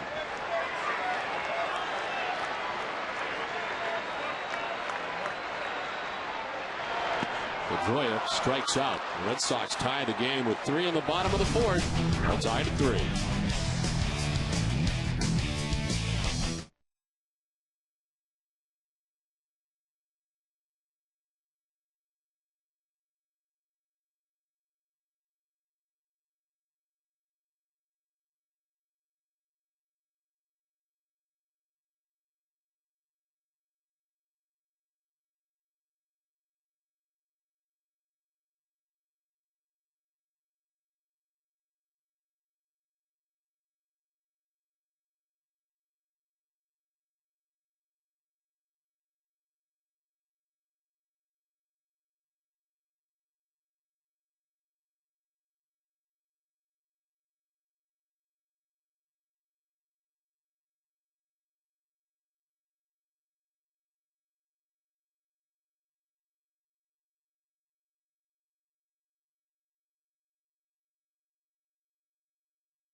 For the Toronto Blue Jays, Josh Beckett's 3-run deficit has been erased as the Red Sox tie it up. Now a line drive into left center field for Lyle Overbay.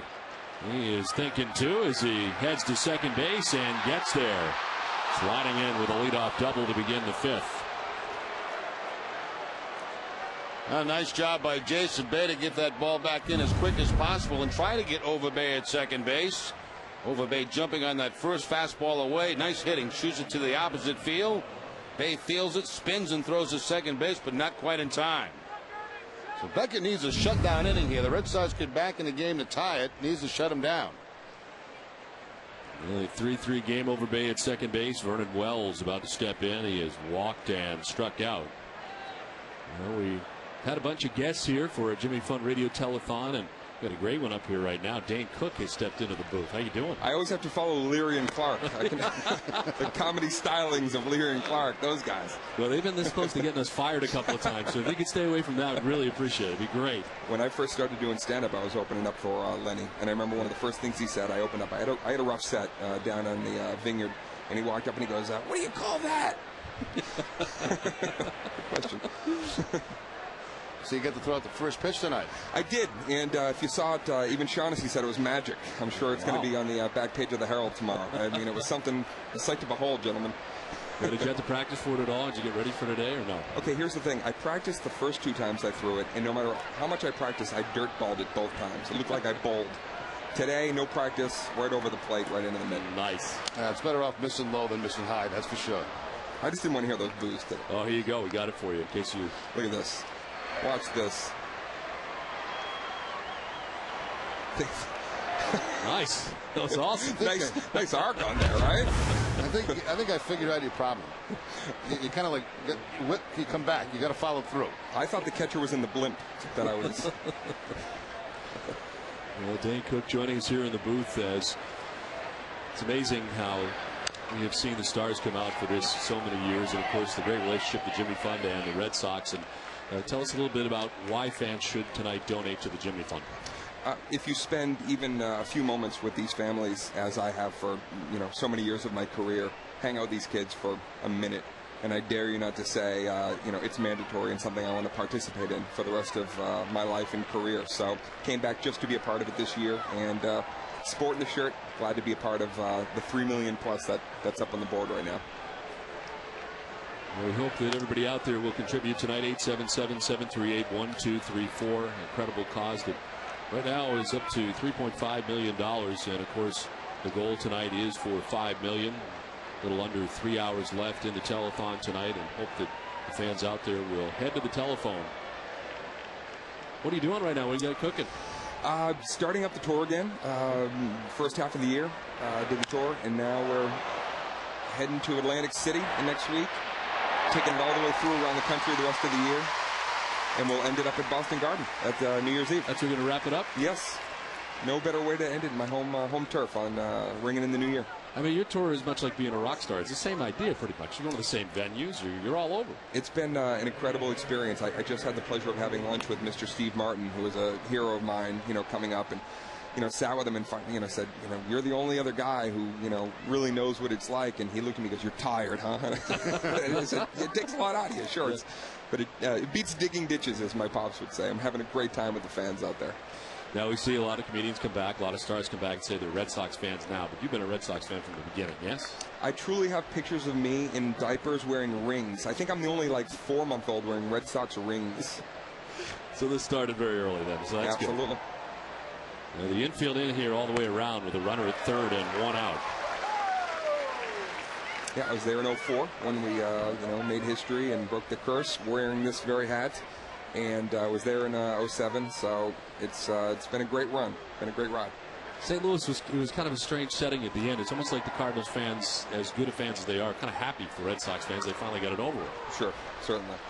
And this one is fouled off at the dish. You sure about that, Dan? Yeah, I mean, it was weird. The Cardinals fans, I mean, it's unbelievable. It's a different breed altogether, the Cardinals fans. Yeah, they are. I mean, they were disappointed. They lost. Great fans. But at the same time, they were like... Well, here we are, there with my pops were in the stands, and we just won the whole thing, jumping up and down, and, the Cards fans are like, "Hey, can I get a picture with you?" Yeah. Very generous, very sweet. They get over it quick. It is 0-2 to Randy Ruiz with Overbay at third base. Swing and a miss. Ruiz strikes out. There's 2 down in the inning. Dan Cook, thanks for stopping in. We really appreciate it. Thank you so much, fellas. All right. Thank you. Take care. And again, the number tonight, 877-738-1234. Beckett once again goes to the breaking ball to pick up a big strikeout with the man at third base in the infield in. Second time he has struck out Ruiz tonight on that curveball.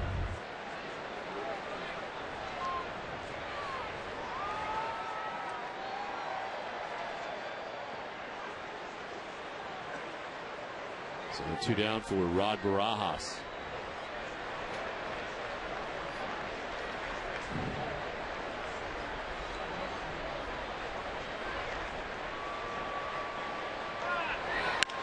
High drive deep left. Another home run surrendered by Josh Beckett. What is going on here?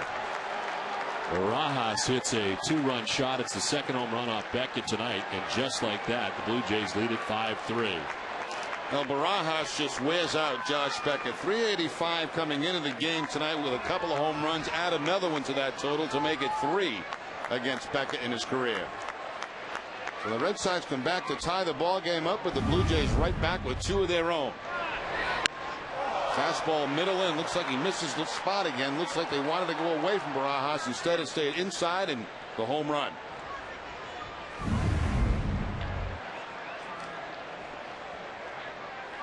Well, these home runs have come in bunches off Beckett.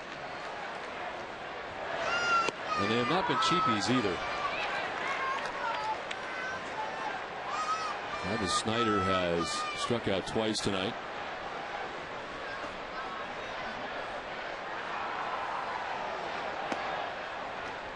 One is outside, 1-1. Beckett up over 100 pitches now, 2 outs in the 5th.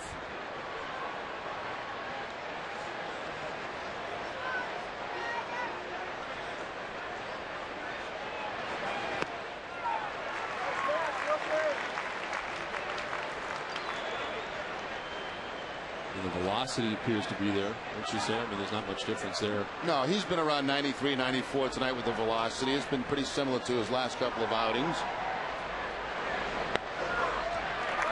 Strikes out Snyder, but the damage has been done. A 2-run home run for Barajas, 5-3 Blue Jays lead.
Five to 3. The Blue Jays on top of the Red Sox as we head to the last half of the 5th. Rod Barajas, it's been a problem for the Red Sox this season, and he has hit a 2-run shot, put the Jays back on top.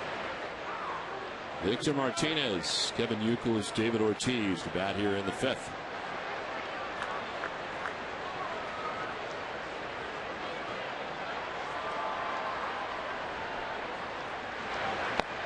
One pitch is in there for strike 2. It's 0-2.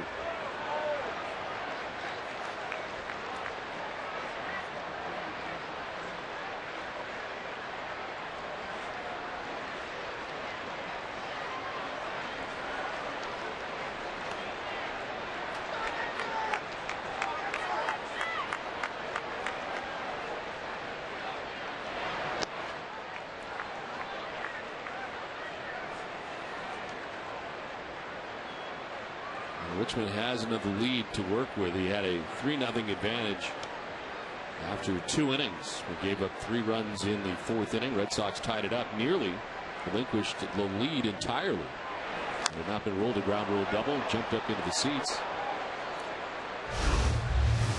When you want pizza and a Coke delivered right to your seats, it's Papa time. Call Papa Gino's for delivery and you'll be automatically entered to win Sox tickets plus in-game delivery. Visit NESN.com for details.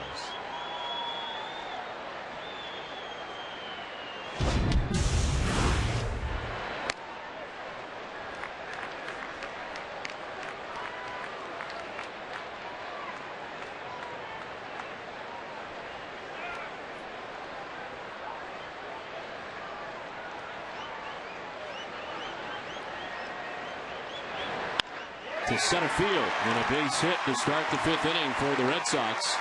And for Victor Martinez, his first hit of the night. Well, the Red Sox did some damage last inning on breaking balls against Richmond. Breaking ball this time that Martinez takes right back up the middle for the base hit. Only 2 pitches in that at bat in the strike zone, and Martinez a 1-for-3 night.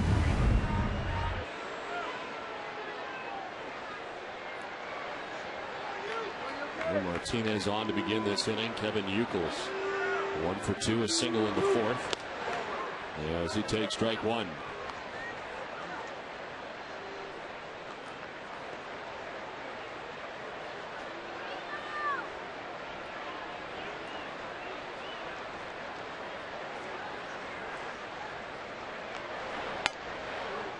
Trying to grab the corner, and he misses outside. 1-1.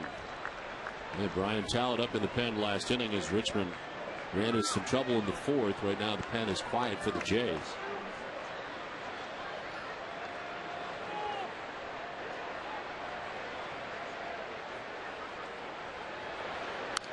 Fouled off to the right, and it's 1-2. There is action, however, in the Red Sox pen. Takashi Saito is up.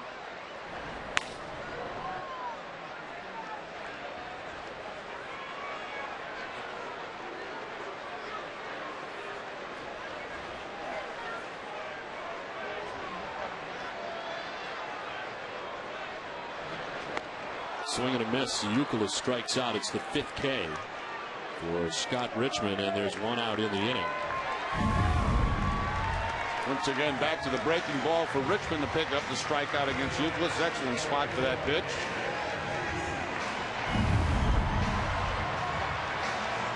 One out in the 5th. Victor Martinez still at first base, and David Ortiz coming up. There are Red Sox fans, and then there are Red Sox fans, and we have a legit guy right here in Ben Affleck. Welcome. Thanks very much. How you Thanks doing? for having me. I'm doing great. I'm here. I'm trying to support the telethon and also doing some double duty, doing some filming out here tonight. So having a great time at the ballpark tonight. Thank you for having me in the booth. What's the name of the new movie? The movie's called The Town, actually. Some of it takes place here at the ballpark. So we've been doing some scouting and a little preliminary filming. Here's your boys right now. Yeah, they're doing work.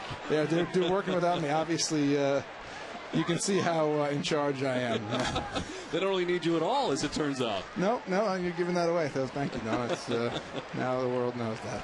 I guess maybe it wasn't a secret. Well, we see you from time to time, of course, here at Fenway Park as much as you can. Your thoughts on this season so far for the Red Sox, getting down to nail-biting time? Yeah, it is a little bit. The last time I was here directing a movie, I did a movie, Gone Baby Gone, in 2006. So obviously, hoping there are some differences, and I think there are. I think there are some market differences, and I'm definitely optimistic. And I have a feeling. I'm not an expert, and I can't give it the kind of articulate analysis that you guys can, but I get a sense that, knock wood, that things may be. Ortiz pops it up back at first base. And the catch made a little dicey down that first base line, but it is Aaron Hill who puts it away, and there's 2 down in the inning. I think things may be different, hopefully coming together and congealing in a way that is positive for the home team. What do you enjoy, Ben, more, being in front of the camera or behind it? I think, being a director gives you a larger sense of authorship. You have more control. You get to, you get to do more. You guys probably know there's I guess it's analogous to just not just being a broadcaster, but writing down all the little notes. Having control over all this kind of stuff here in front of you, like what you guys do, masters of the broadcasting universe. If you did a couple of extras, we'd be happy to. I was kind of hoping my movie career would take off. It really didn't. I had a very small part in Fever Pitch. And God, here we go again. I had to get into character. I played myself, but it went by very quick, and I just thought it would blossom. It just didn't take off the way I thought it would. That was it? It hasn't taken off? Not really. No, that was it. That's not the sense I get. It was 5 years ago now, and there's been no call since. I check with my agent every day, and so far nothing. You haven't been. No. Hollywood hasn't followed up on that. Not doing it right somehow. 0-2 to Jason Bay. You're well. I thought you were terrific. Thank you. I appreciate that. Thanks. I didn't even see it. The leadoff single for Victor Martinez, who's at first with 2 outs, as Bay hits one high and deep to left. When it comes down, the game will be tied.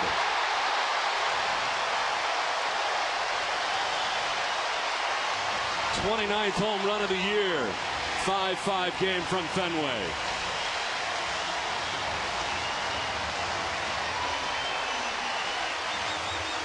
Well, back and forth we go. The Blue Jays come back out after a tie to take the 2-run lead, but the Red Sox get it right back. Again, a breaking ball that stays middle in, and Jason Bay off the Sports Authority sign.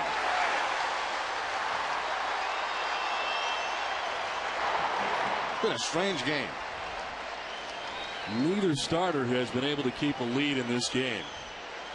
And it is 5-5 now. The home run ball has been big as J.D. Drew stands in and is able to hold up.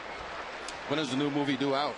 Well, we're just starting it now, and it will. We won't even finish it until around Thanksgiving, and probably either come out maybe late spring or sometime around this time next year, in the fall, somewhere around then. In the story, the guys, it's about a crew of guys that rob armored cars, and the climax is they actually rob a part of that adjoins Fenway Park. So there is a sort of sequence that takes place here.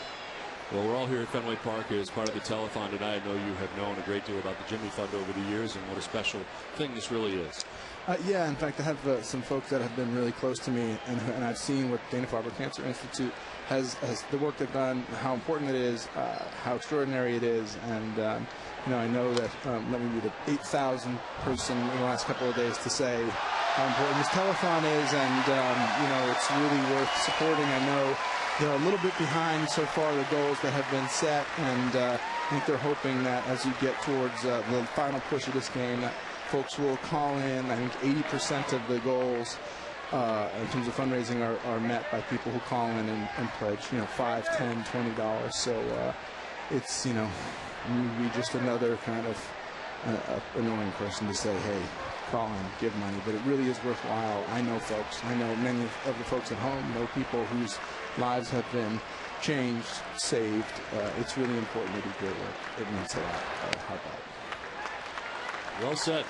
We've had so many people up here during the course of time, sometimes can't verbalize their thoughts that well. Very nicely done. Thanks.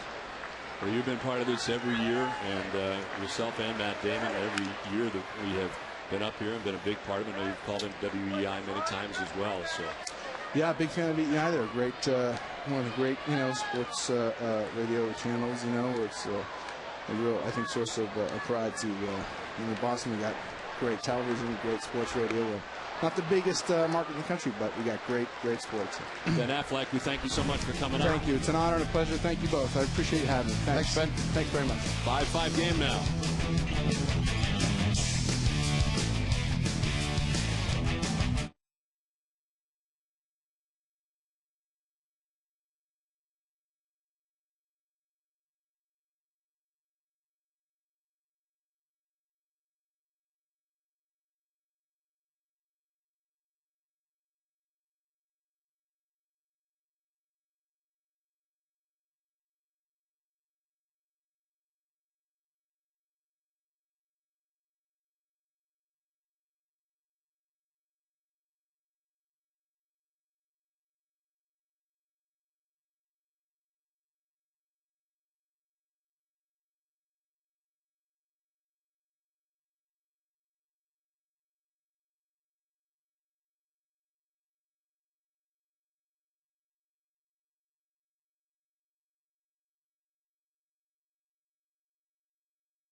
Jim, Heidi, Jerry, and me. Clay Buchholz takes the mound against 11-game winner Ricky Romero. See highlights from tomorrow afternoon's matinee between the White Sox and the Yankees, plus for preview Sunday's matchup of John Lester against Jays ace Roy Halladay. It's all coming up tomorrow night at 6 p.m. And it's only on NESN. Takashi Saito is the new Red Sox pitcher. This pitching change is brought to you by Danvers Bank, proud supporter of things that make sense. Now open in Central Square, Cambridge, and coming this fall to Waltham and Boston's Back Bay. Learn more, visit danvers.com, danversbank.com. Danvers Bank makes sense. Well, after 5 innings tonight from Josh Beckett, he ends up surrendering 5 hits and 5 runs, 2 home runs. And he will not be part of the decision as it works out tonight for the second straight time against the Blue Jays. Well, a frustrating night really for both starters in this game. And I guess a little bit of concern here after 3 tough outings for Josh Beckett in which home run balls have been a problem. It's what, 10 now in the last 3 games? Yes. A 3-run home run to Aaron Hill in the second, and also walks were an issue tonight. He ended up walking 5. Walks were certainly an issue in the second. That led up to the 3-run shot by Hill. And a 2-run home run by Rod Barajas in the 5th. Beckett did have a high strikeout night. He did have 9 Ks.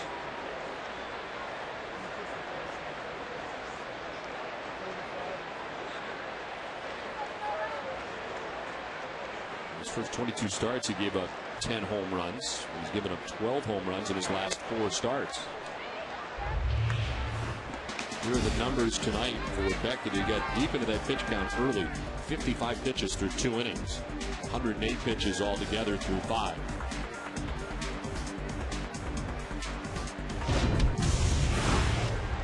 Jose Bautista with a count of 3-2. Take strike 3. Saito's outing starts off well. Well, Terry Francona was talking about Saito a couple of days ago with the media, and the fact how he's progressed throughout the course of the season. Kind of a different role for him, obviously, this year, coming over from the Dodgers where he was the closer. But he says his command has been much better recently. Good breaking ball there to pick up a strikeout. One down for John McDonald.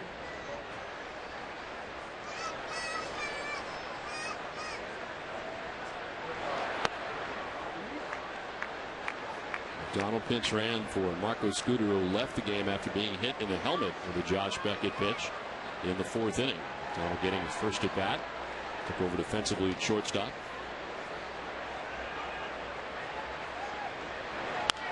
To left field. Jason Bay going back to the dirt of the track to make the catch for the second out.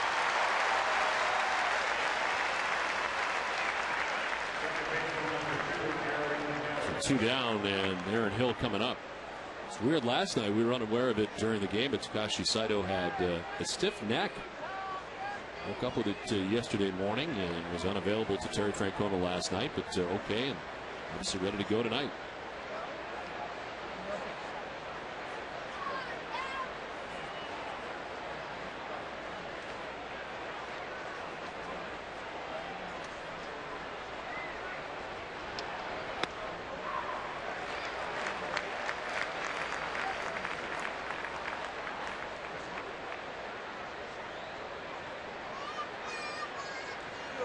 With a big 3-run home run in the second, a 2-run shot in the 5th.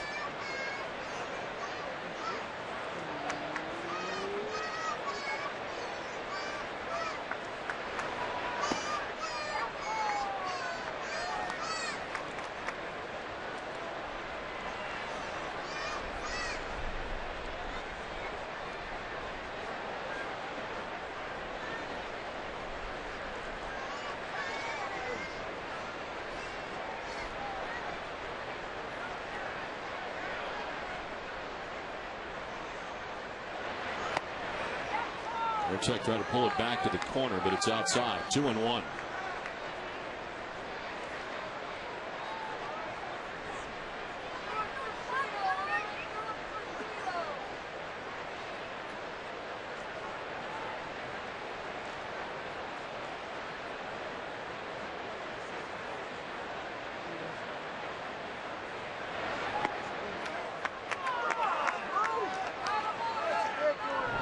Josh Reddick is up in the pen. One of the newcomers to the Blue Jays at the trade deadline. Saw him in the series in Toronto. As Scott Richmond has got through the first 5 innings. On the ground and through into left field. A 2-out single for Aaron Hill, who has his 3rd hit of the night. It's time for a game break, and Tom Caron, TC.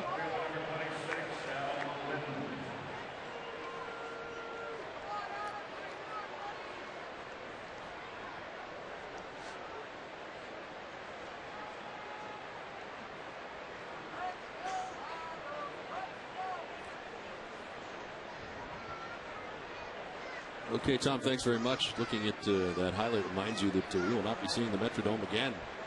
I'm sorry I missed my last trip to the Metrodome. That's right. I know you were really upset about that. Adam Lynn stands in. Not one of the better venues in the game over the last few years. No, it was definitely not. It'll be nice to see a nice brand new ballpark in Minnesota. Target Field. They have great fans there. There's no question about that. And they'll finally be outdoors.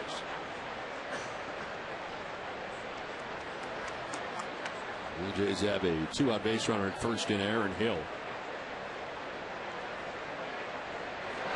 I was thinking about you a lot, Don. I don't think so. No, I'm serious. I'd be sitting there thinking, right now Don's at the Metrodome in that little tiny little cubby hole you have to bunker to do a game. And I thought about you down in Texas when it was 110 degrees. Yeah. That's good to know. So, you're in my thoughts. I didn't even think I was thought of in the 3 months, to be honest with you. That's very kind of you. Who is that guy? No, you're right, though. Minnesota, you have this much space to see the game. It's like a bunker. You're in yes. Hopefully the new booth will be a little bit different.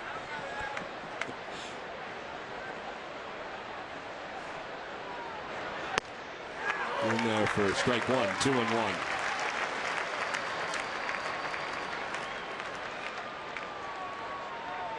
When you were in Philadelphia this year, did you have a car? No, that was a very big issue, actually. Dave Roberts and I stood out on the street for 40 minutes after the game looking for a cab. Yeah. And it was worse than that in Seattle. And Dave said, what would Jerry do in this situation? Have a car. I said, there would be a car here, first of all. And second of all, sitting out here in the street for 40 minutes would not be something Jerry would be thrilled with either. This is into right field. Aaron Hill heading for third base. It is a single from Lind, and all of a sudden, with 2 outs, the Jays have something going here in the 6th. Yeah, Saito got 2 very quick outs in this inning. A strike on the lineup. Now back-to-back base hits. Curveball that time from Saito. Topspin ground ball between first and second. And the reason I ask about Philadelphia is because generally when we had a car there, we ended up in New Jersey after a game. We could never find our way back to the hotel. They keep moving that hotel around on us, I think. Look at the NESN.com scoreboard. We're tied 2 now at Yankee Stadium in the 9th. Detroit on top 6-1 in Minnesota. Ahead 3-0. Here at Fenway, we're in the top of the 6th. Runners at the corners and 2 down. Lyle Overbay, the batter. And strike 1 for Saito.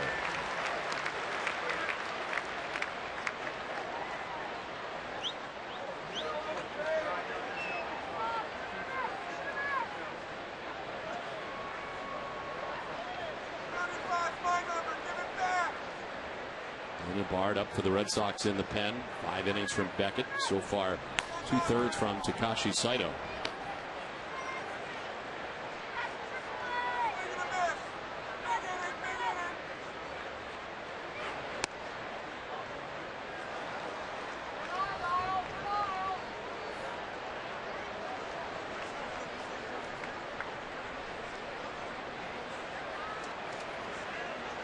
Aaron Hill at third base. Adam Lynn across the diamond at first base. 2 down.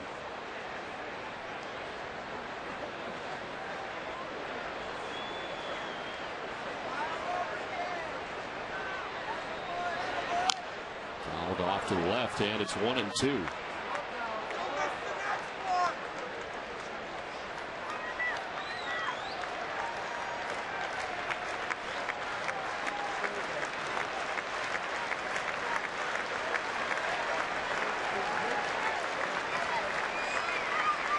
got 2 quick outs, a single for Hill, a single for Lynn. And now ahead of Lyle Overbay, 1-2.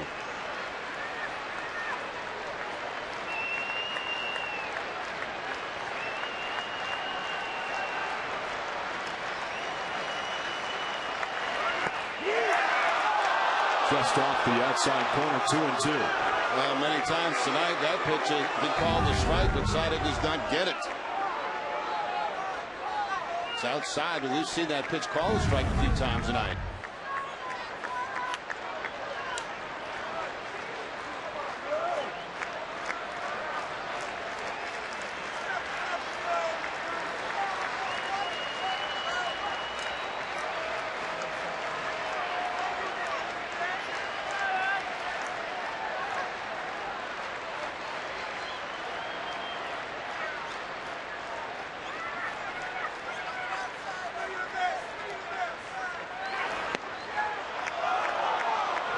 Outside edge again, missing again, full count.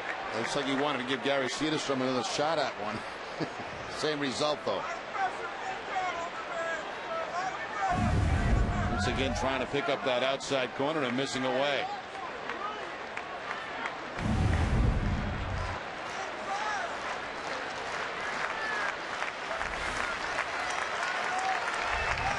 Wells waiting on deck. Runners at the corners, 2 down. 3-2 pitch. Hey, struck him out. Overbay strands a pair. 5.5 done. Tied at 5.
Of the New England Patriots. Great to see you, Joe. Thanks for coming up. No problem. Thank you for having me. Tell us a little bit about your story. We know the football side of your story, but some other things have happened to you recently. Yes, 2007, I was diagnosed in May with Burkitt's lymphoma, which is a rare form of non-Hodgkin's disease. And it's a type of cancer that's very aggressive, doubles in size in 24 hours. So within 1 day of being tested, 2 weeks later, me and my wife sat down and chose to come back here to Dana-Farber for some of the best care in the country. And by far, I'm standing here alive and talking to you guys, and it's some of the greatest care, along with Brigham Women's. The nurses and doctors there were unbelievable to me.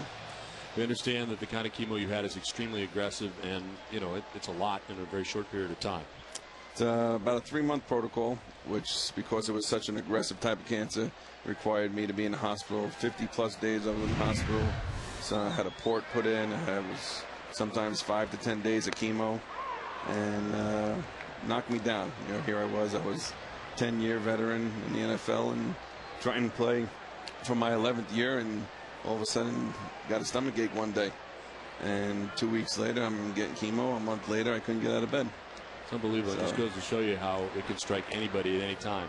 Anybody, anytime. It's a scary, scary disease, and you know that's why we're here today and why I'm here today, and just trying to raise that awareness. And you know, the research is out there. You know, I am alive. I am here for a reason because of research, and it does go a long way. You know, whatever type of donating you do, whether it's the almighty dollar, which is the root of all things, or even blood donating.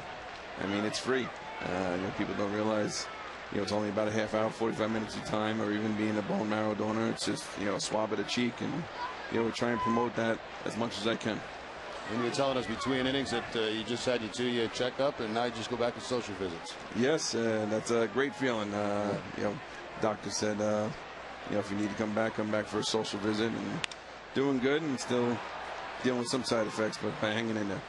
Ground ball to first base for Veritek for the first out of the inning. And Joe, you kind of just bringing some hats. Tell us a little bit about the Joe Andruzzi Foundation.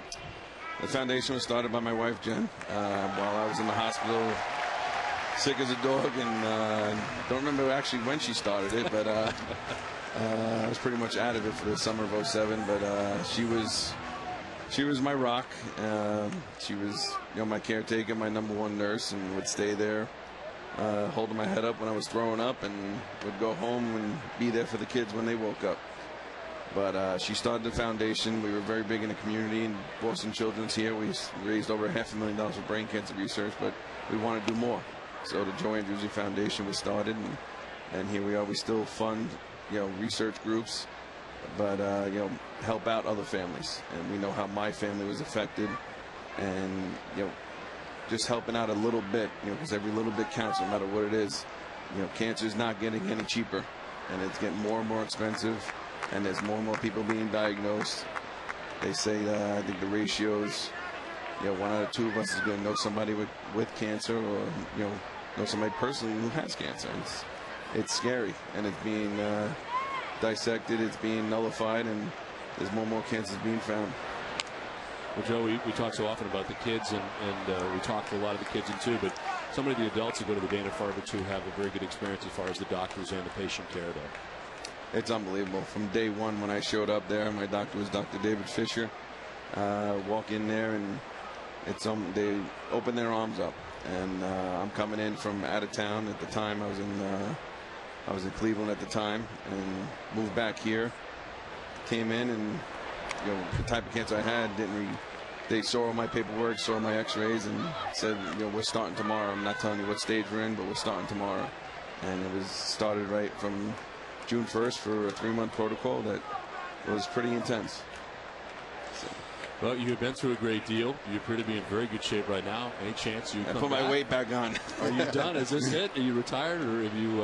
I retired. You're yes, done. That's it. Finished 10 years. I wasn't supposed to make a day in this league. I was a rookie free agent, and I was glad to be where I was, and especially here. Well, quick out at first base as Renicky off the mound to throw out Gonzalez. There's 2 down. Well, we'd like to thank you for coming up and sharing your story, and glad things are going great now for you. Well, it's going great. Just trying to do more and more. Like I said, being here today, and every little bit counts. And whether it's a Jimmy Fund or any other fund you help out, and research is out there. It's come a long way, and there's still a long way to go. And we're all hoping for that ultimate goal, which is a cure. You're living proof. Thank you again for coming up. No problem. Thank you very much. Appreciate it. Thank you. And again, the number tonight is 877-738-1234. There's a great deal of Joe Andruzzi fans out there. If you're a fan of Joe, it might be a great time to send a donation to the Jimmy Fund tonight, as the phones will be on tonight until midnight, and we hope that you call in with the donation. The goal is $5 million tonight. So down here in the 6th inning, Jacoby Ellsbury takes the 0-1 for ball 1, 1-1.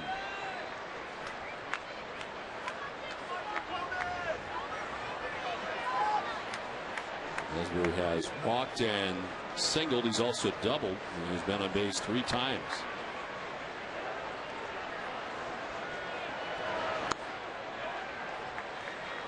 2-1.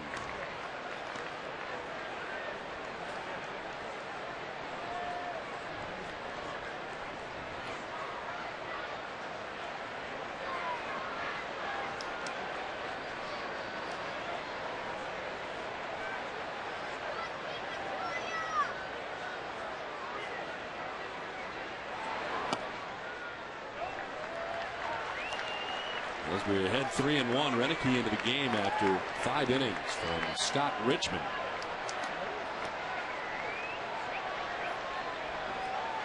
Richmond not part of the decision.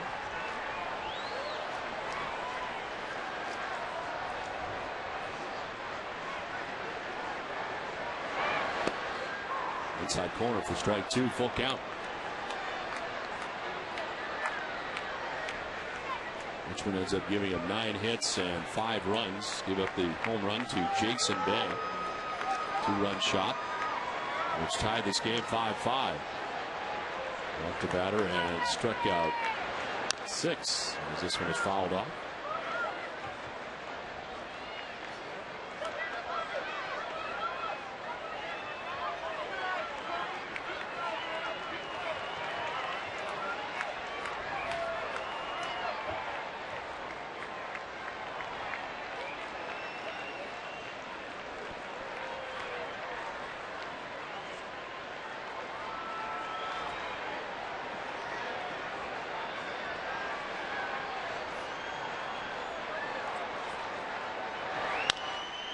Chopped towards short. McDonald on the run and in time. Nice play to retire Jacoby Ellsbury. And to end the 6th inning, we played 6, tied at 5.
Unscored, earn free coffee, save on gas, and get a chance to score prizes with your Dunkin' card. Go to DunkinDonuts.com/score for full details. No purchase necessary, and the promotion ends December 31st, 2009.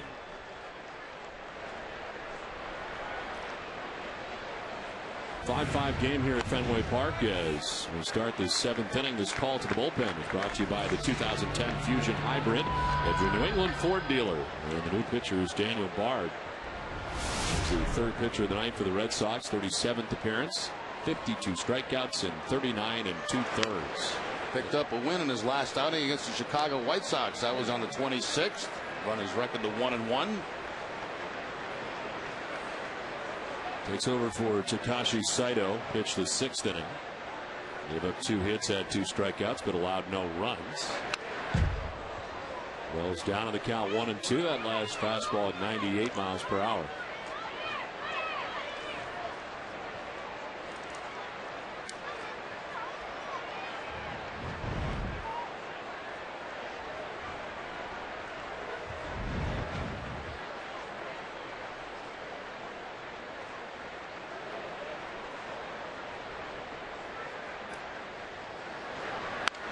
Wells pops it up. Foul ground. Back comes Varitek. He's got to play, and he makes it. First down of the 7th inning.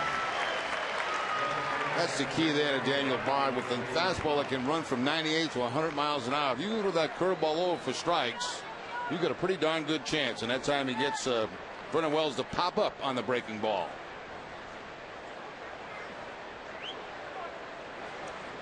There's Randy Ruiz, who struck out twice tonight and walked. Running out of the 6th spot, the DH for the Jays.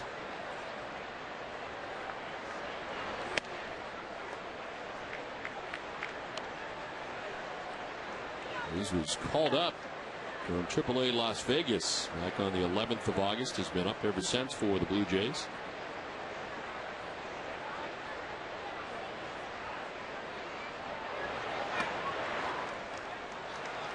And for a strike, despite the fact Varitek didn't catch it. 1-1.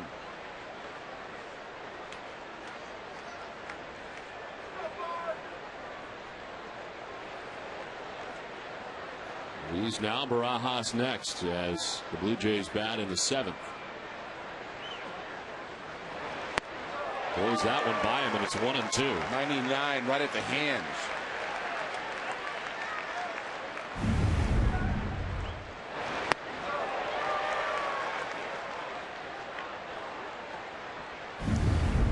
It's starting to fall again at Fenway Park. Struck him out, just blew him away. 100 miles per hour for effect.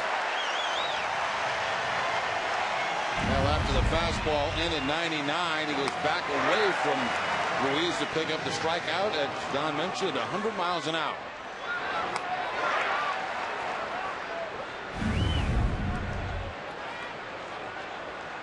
Two down here in the 7th inning. Rod Barajas with the Blue Jays on top with a 2-run home run in the 5th. The Sox have since tied it. 2-run home run of their own from Jason Bay.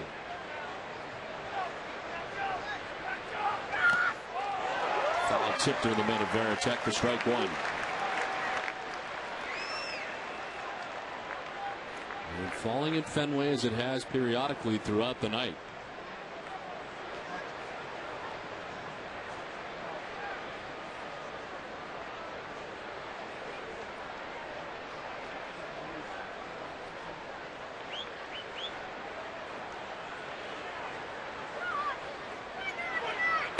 Breaking ball in there for strike 2, 0-2. I mean, Don, if you got that thing working for you right there, you got basically no chance because you're all geared up for a fastball that might be 100 miles an hour, and he drops that hook on you.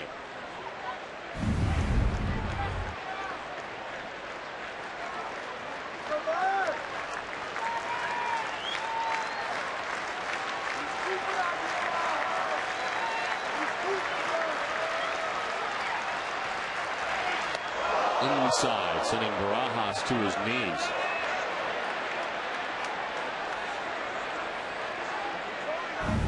Barajas leaning in over the plate. They wanted the fastball up. Barajas has had a couple over his head tonight. And by Beckett earlier in the game. Ended up walking in that at bat back in the 3rd inning.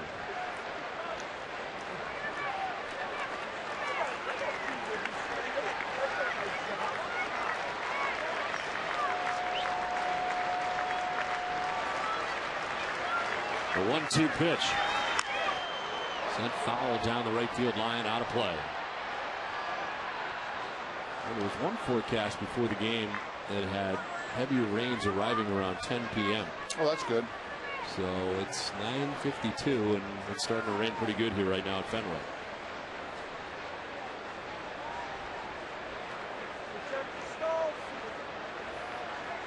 We'll keep it right here at Fenway Park for God Bless America in the 7th inning stretch. Kelly Clarkson is here and getting ready Campus Alley. 1-2 swung on and missed. Baraja strikes out. A 1-2-3 seventh for Bard. Seventh inning stretch. Game tied 5-5. And here is Kelly Clarkson with God Bless America from Fenway Park in Boston. Posted on the center field video board. We thank you for playing and appreciate your continued support of the Red Sox Foundation. Now please rise and stretch and prepare to sing along with our Fenway Park organist as he plays Take Me Out to the Ball Game presented by Coca-Cola. But before that, let's greet a Grammy-winning artist who released her fourth album, All I Ever Wanted, earlier this year. Singing tonight's rendition of God Bless America, please welcome Kelly Clarkson.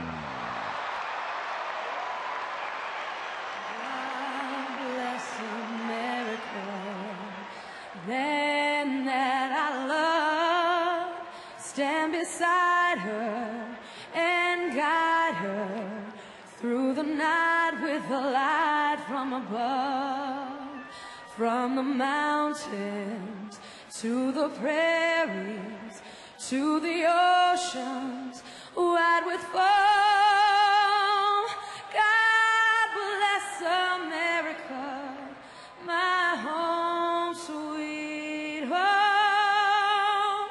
God bless America, my home sweet home.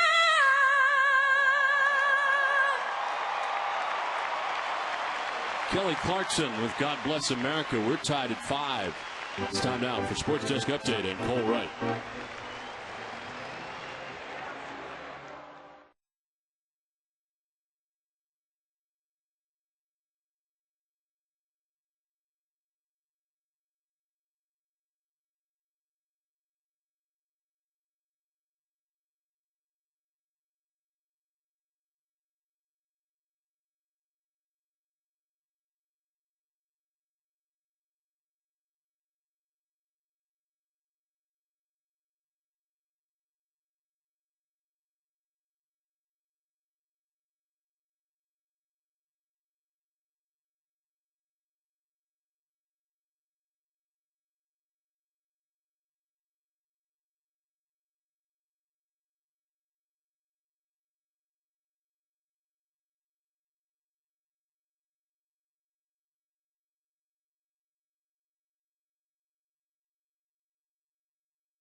To the bottom of the 7th inning back at Fenway Park, rain falling.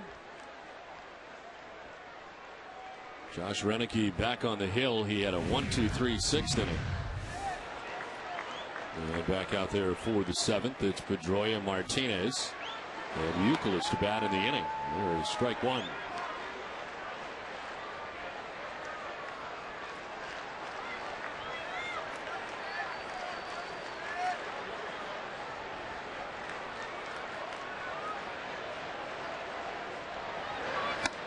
One pitch is outside, and it's 1-1.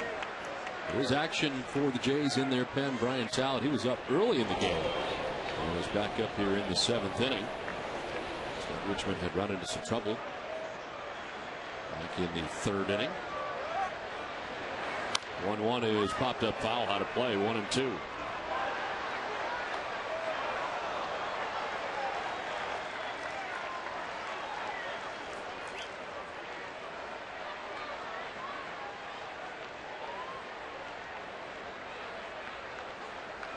Pedroia tonight is fly to center, singled, and struck out.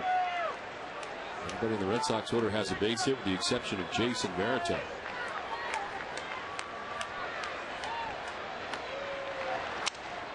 So fouled off to the right, sounded like a broken bat. And it was. Pedroia will get a new one.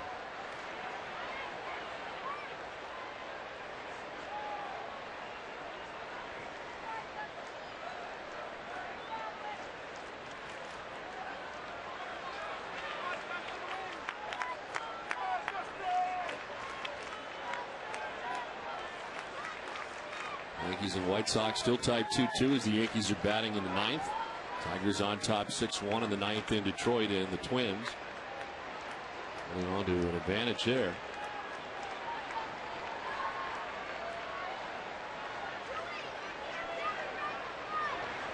Swing and a miss. Pedroia strikes out to open up the bottom of the seventh inning. Earlier we had Lisa Sherber on with us, and she was talking about one of the Jimmy Fund patients who was on the radio this morning with Dennis and Callahan. Here's Ben Feiner. I don't really care what happens to me. The only reason I'm worried about about dying is that it would hit my family so hard, and everyone that I know, I don't think they could take it. I don't really care what happens to me. But if I'm gone, my family would go straight down the hill. It's amazing how strong the kids are who are at the Jimmy Fund. We've heard so many great stories. And again, we hope you will call, and certainly 877-738-1234. Right now, $3.6 million. And just over 2 hours left in our WEI Ness and Jimmy Fund radio telethon. In there for strike one, and it's 1-1 to Victor Martinez.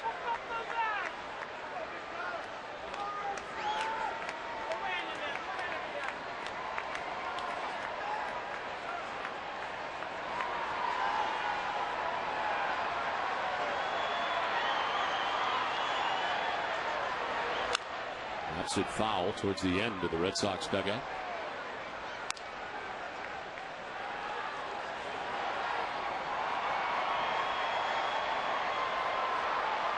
Running at Fenway, wind is picked up, blowing out at the moment, out towards the monster seats.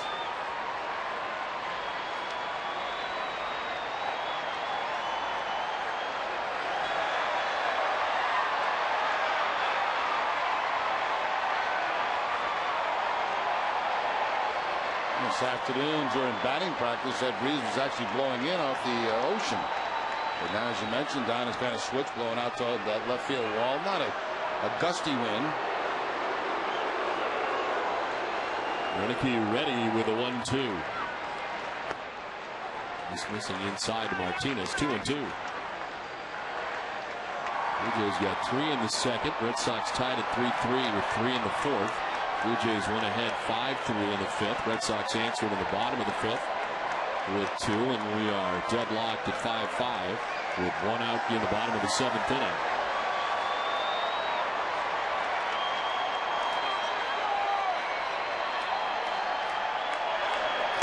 Swing and a miss. A elevated 94. Martinez chases and strikes out. It's back-to-back Ks for Josh Renicky. Yeah, back-to-back strikeouts. He got Dustin Pedroia. Pedroia struck out twice tonight, which has been very unusual for him. And now that fastball, tailing fastball away from Victor Martinez.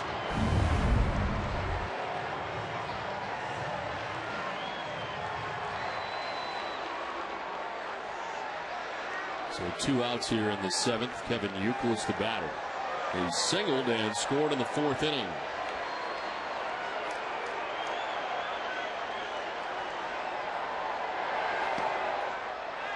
It's ball 1 outside.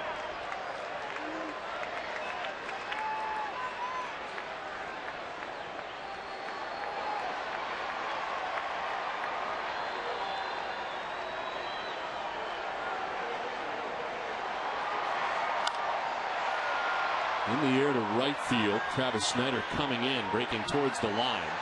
Looking up into the raindrops to haul in out number 3 of the inning. We have played 7 from Fenway, tied at 5.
Eighth inning tied at 5 back at Fenway Park as Travis Snyder leads it off for the Toronto Blue Jays.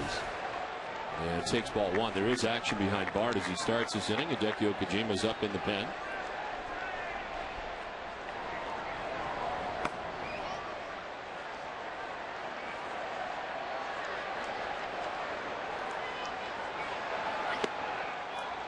Snyder takes ball 2 and it's 2-0. Snyder struck out 3 times. That was all against Josh Beckett. He had 3 of the 9 strikeouts Beckett had in 5 innings.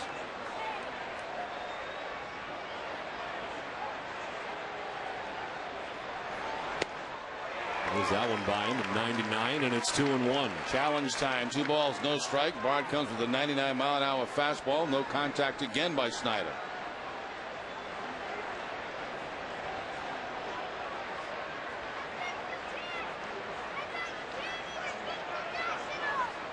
Snyder wants time and gets it.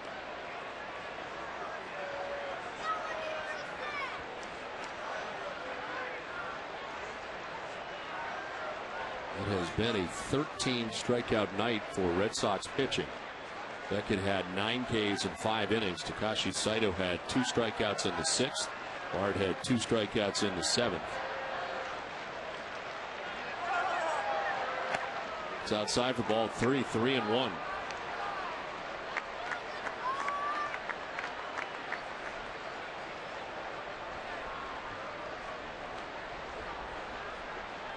Blue Jays are first currently in strikeouts as a team. And they've been doing some of that tonight, but not this time. Snyder walks to begin things in the 8th. Stay with NESN immediately following the game for WB Mason's Extra Innings with TC, Jim, and Heidi. Both up-to-the-minute highlights from the AL wildcard race. You'll hear post-game comments from manager Terry Francona on Beckett's start and a full recap from Day 2 of the Jimmy Fund Radio Telethon. Plus, 16-year-old Tara Daniels joins the set as she talks about her battle with leukemia. It's all coming up right after the game. The walk for Travis Snyder starts the 8th. A strike to Jose Bautista. Bautista from the number 9 spot in the Jays order with a walk in the 2nd. Flied out in the 4th. Struck out looking in the 6th inning.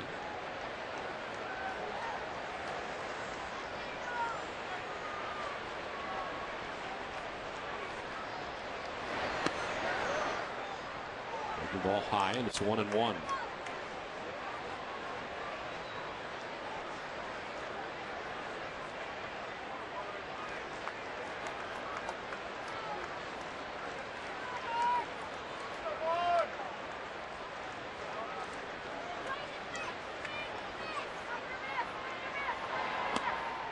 The defensive swing kind of changed his mind in the middle.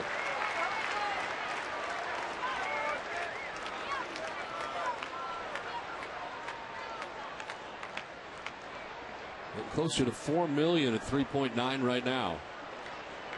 Just under 2 hours left in our WEEI NESN Jimmy Fund Radio Telethon from Fenway Park.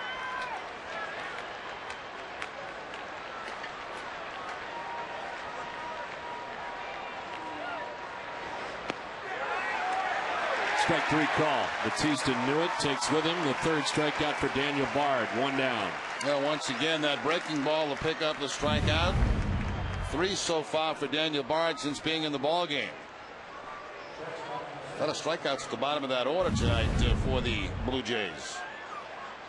It's now 14 strikeouts for the Jays tonight as a team. 1 out in the 8th. Rain falling a little harder as we move along here.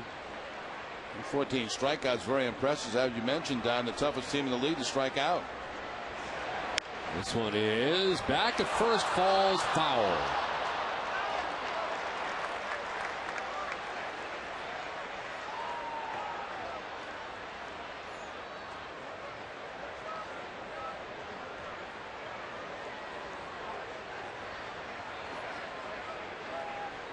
This is the hardest it has rained at any point tonight.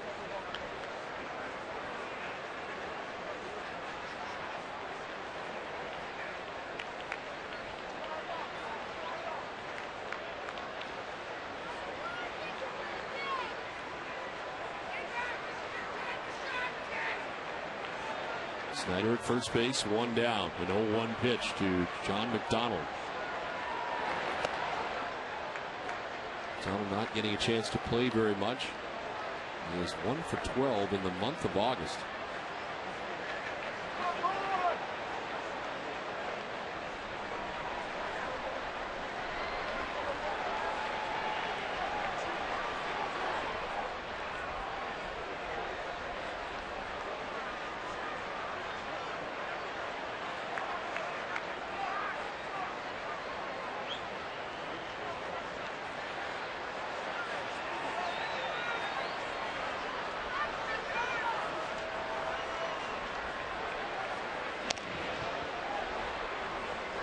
On Snyder at first, back to the bag. Only one steal on the season for Snyder. He's been caught one time.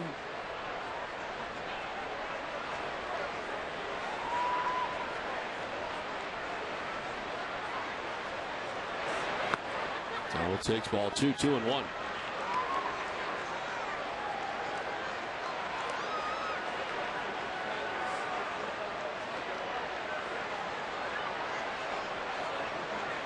Beckett for 5 innings tonight, giving up 5 runs. Takashi Saito went an inning. David Bard has gone an inning and a third so far. Now behind John McDonald, 2-1. McDonald to left field. That ball gets in and one hops the wall. From first base, Travis Snyder's going to try and score. The throw from left to the plate is going to be close. And they got him. Veritek blocked the plate. And Snyder couldn't get in, tried to go around him, and then Veritek applies the tag. Oh, what a great play by Jason Veritek.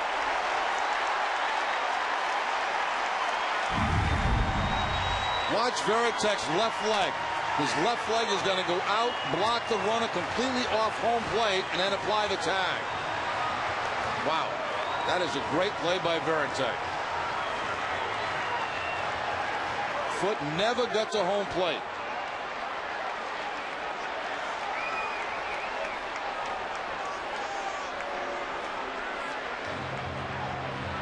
Able to sufficiently block the play to apply the tag, and this game stays tied 5-5 as the skies have opened here and they are going to apply the tarp.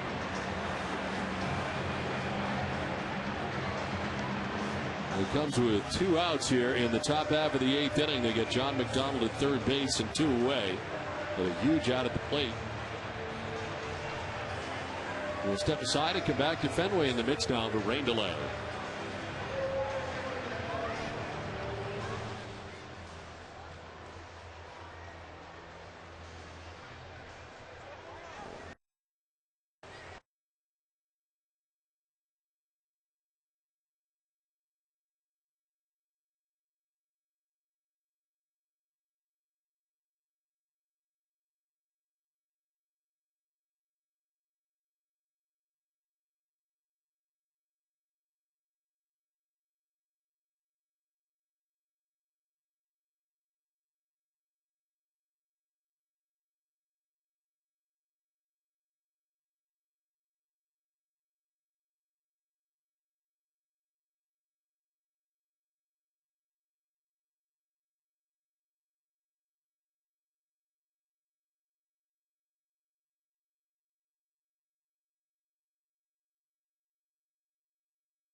hitting at .221 against Okajima. And he comes into a 2-out runner at third base situation here in the 8th. John McDonald had a double, took third on the throw to the plate, which of course gunned down Travis Snyder for the 2nd out of this 8th inning. So 2 outs, McDonald at third base, and Aaron Hill the batter.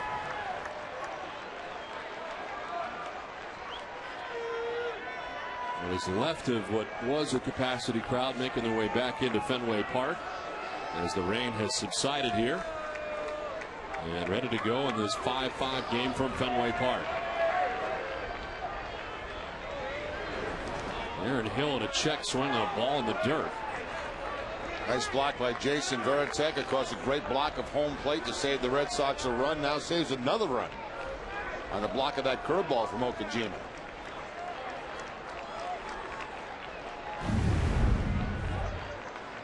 Over the top breaking ball hits in front of home plate.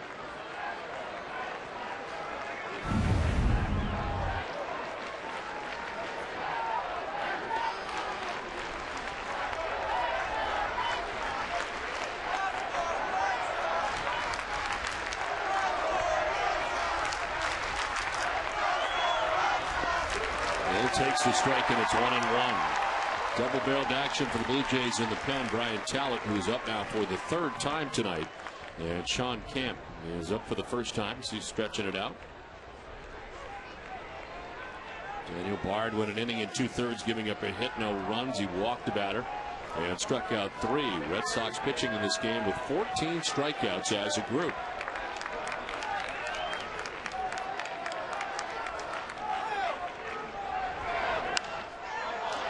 Hill to shallow right. In comes J.D. Drew. And Okajima's out of the jam in the 8th. We head to the bottom of the 8th inning, tied at 5.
Back at Fenway Park, game tied 5-5. It's time now for the Offensive Player of the Week. It is brought to you by your Boston BMW dealers.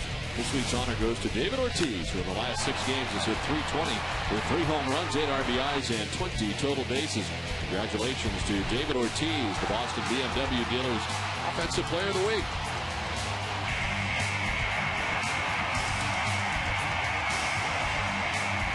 And it is David Ortiz who leads it off here in the bottom of the 8th inning. New pitcher for the Toronto Blue Jays is Brian Talent. Got up a bunch tonight, finally into the game. His 31st appearance, a 5.02 ERA, in and out of the rotation. And a .256 opponent batting average.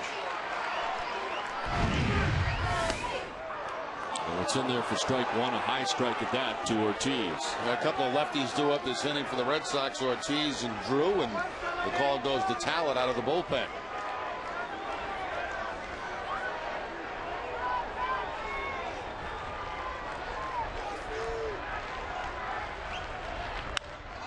This one chopped down the first baseline foul, and it's 0-2.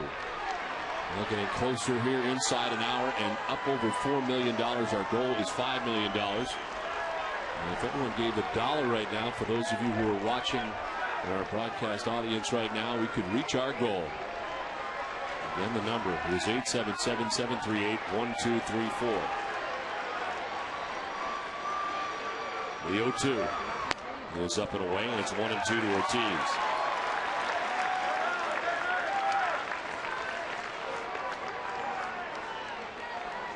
Ortiz struck out in the second, singled and scored in the fourth, fouled out in the fifth.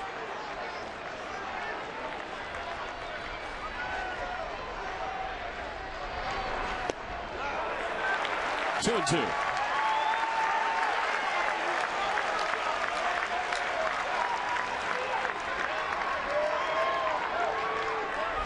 Jason Bay, J.D. Drew are expected in this bottom of the eighth inning.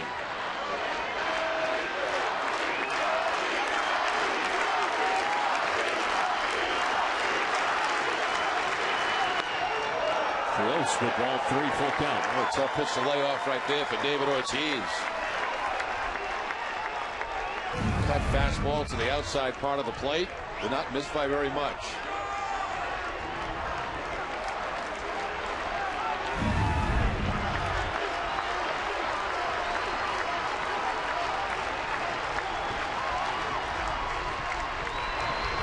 Ortiz to left down the line, tailing foul.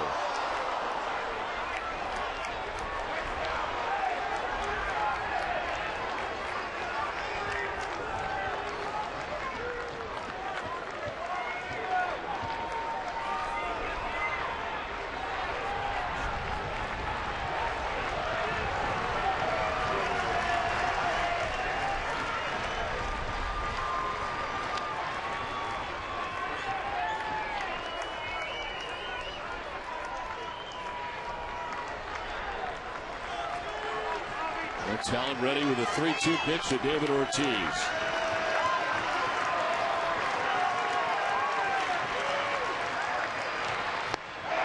Ball four, leadoff runner is on.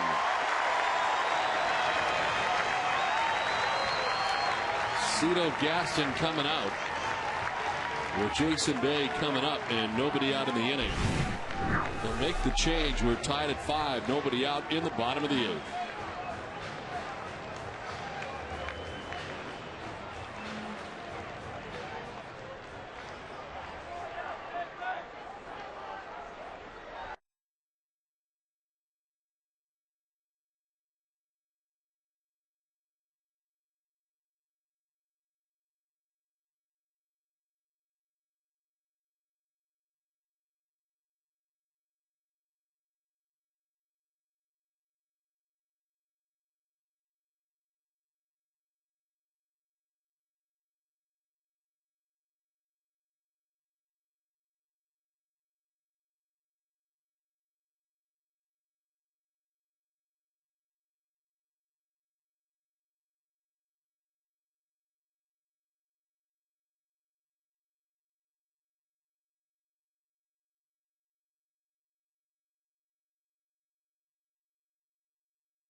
.242 opponent batting average. He has worked at least 2 innings in 15 of his 43 appearances. His first pitch is strike 1 to Bay. It's time now to bring you up to speed with the AT&T Rapid Rewind. Jason Bay tied the game with a 2-run shot in the 5th, 5-5. His 29th home run of the year. RBIs 91 and 92. Well, Bay takes the strike and is down 0-2. AT&T is the nation's fastest 3G network. AT&T, your world delivered. And for 6-3 Ks, but he does have a home run against Camp. Away, and it's 1-2. Camp dropping down to the side that time with that big sweeping breaking ball. Papelbon getting loose in the Red Sox bullpen.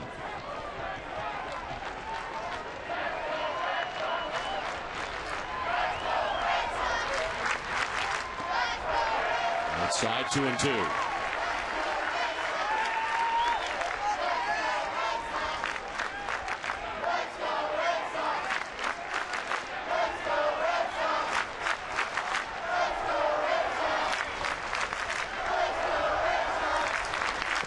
Bay strikes out. First out of the inning, unable to advance David Ortiz, and there's 1 out here in the 8th. That sidearm delivery, you look for almost everything away. Instead, this time he comes inside with the fastball to pick up the strikeout.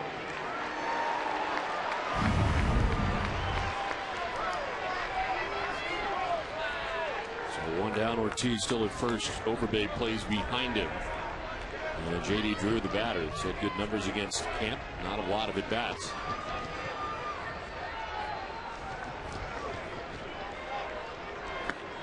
As Drew takes ball 1.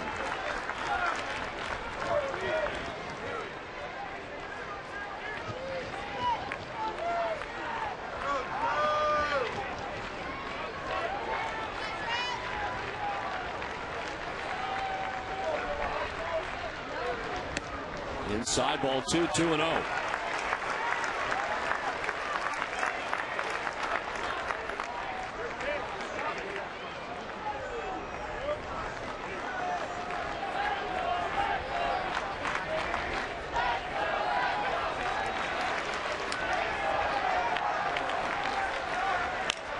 To left center field for J.D. Drew. It's a gapper to the track of the wall. Ortiz is headed for third base. He will be stopped there on the double by J.D. Drew. And the Red Sox are in business in the bottom of the 8th. Well, J.D. Drew picks up his second hit. He had an RBI single in the 4th inning. This time he finds that gap in left center field. Good job by the Blue Jays. No bobble out here in the outfield that would allow David Ortiz to come around and score. 1 hop off the scoreboard, played well by Vernon Wells from center field, and they quickly get it back in, but the Red Sox with second and third and 1 out. Well, Veritek coming up. First base is open, and they're going to put him on. Now the question is, do you hit for Gonzalez? They have the left-handed Casey Kochman on the bench.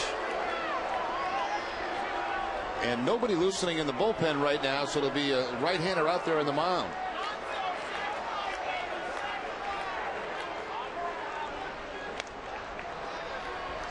They're calling back Gonzalez.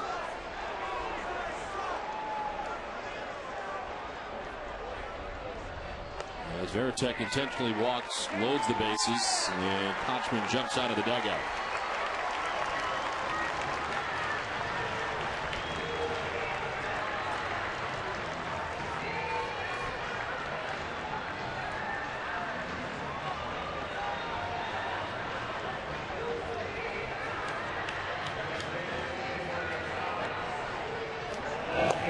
And it's Jesse Carlson who jumps up in the pen. The left-hander now for Toronto. He's rapid fire.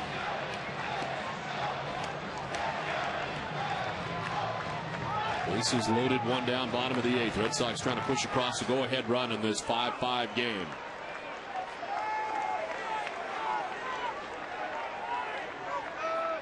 Just 0 for 1 in his career against Sean Kemp.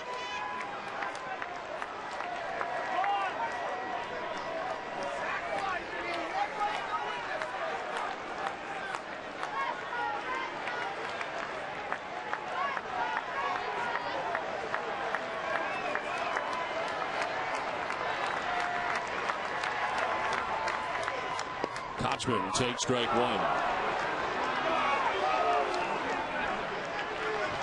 He's a pinch hitter. Pretty good numbers at 294 in his career.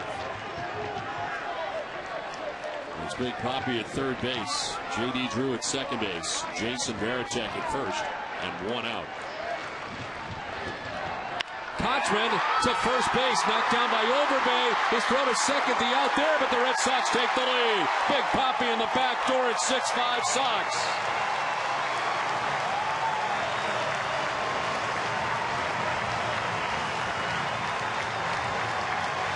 At first it looked like it was going to get through for a base hit and a couple of runs would score, but a nice play at first base by Overbay to knock it down and get that one out at second base. But the Red Sox get the all-important go-ahead run. Infield was playing back all the way, too, in that situation with the bases loaded.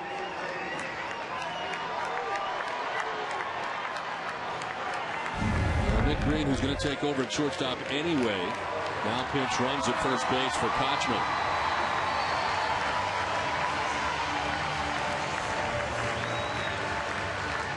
Talent walking David Ortiz to begin this inning. He is charged with a run. The run that has put the Red Sox on top. Now they're looking for some insurance. First and third, two down. And Jacoby Ellsbury, the batter.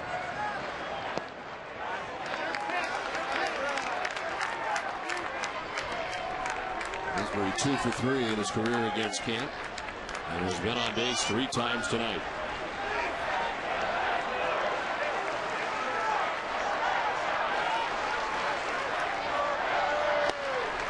The strike evens the count at 1-1.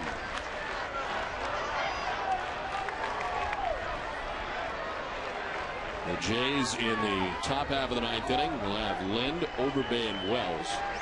3, 4, and 5 in their lineup as Papelbon gets ready for the ninth. Outside ball 2, 2-1. Another run would certainly come in handy for the Red Sox.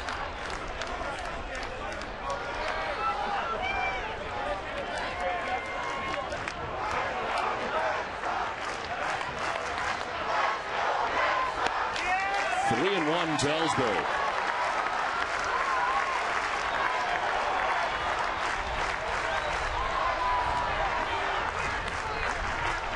The Jays have leads tonight of 3-0 and 5-3. They now trail 6-5. Ball 4, Ellsbury walks. Bases loaded again. The third walk of the inning given up here by the Toronto Blue Jays. Yep, all this started with a walk to David Ortiz.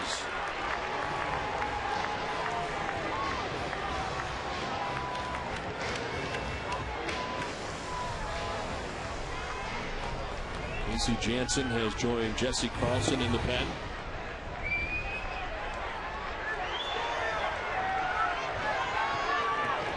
Pedroia, the 7th member of the Red Sox to bat here in the 8th.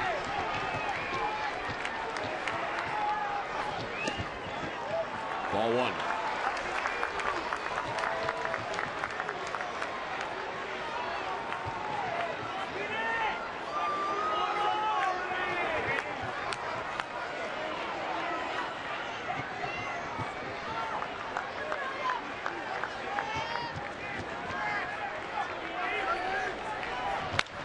Line down the left field line. It is a foul ball. Well, that count 1 ball, no strike. Dustin Pedroia expecting a fastball. He got it, but he was a little bit too far out in front. Hard line drive down that left field line, but foul.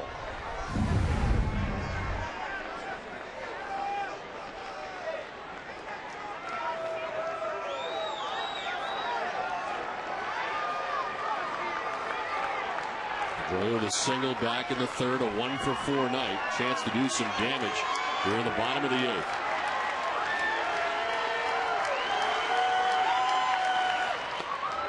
On the corner for strike 2.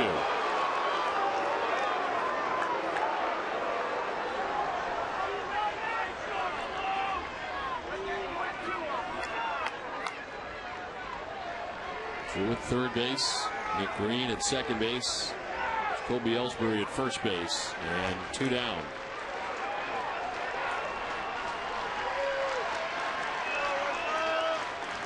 Pedroia to left field. Adam Lynn going back to make the catch onto the track that ends the inning, but the Red Sox get the go-ahead run. We head to the ninth, 6-5 Boston.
Dunkin' Donuts, your Subaru dealers of New England, and by Southwest Airlines.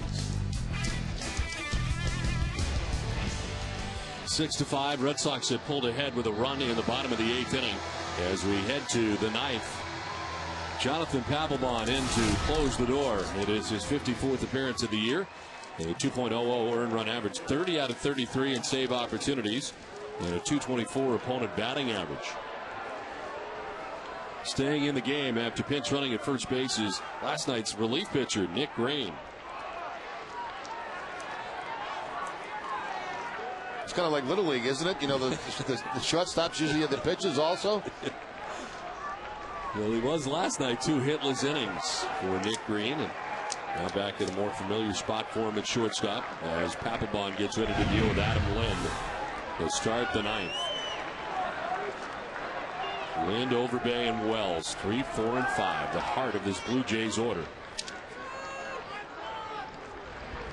And a strike one to Lind.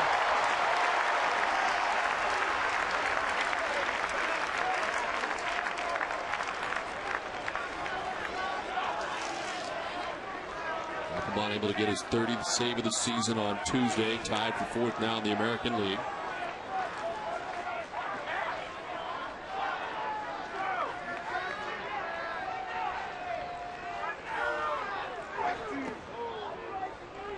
In the dirt, it's a ball and a strike now to Lynn.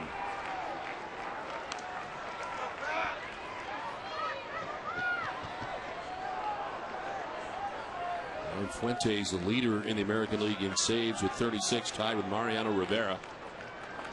Joe Nathan, David Ardsma tied with Jonathan Papelbon for 4th.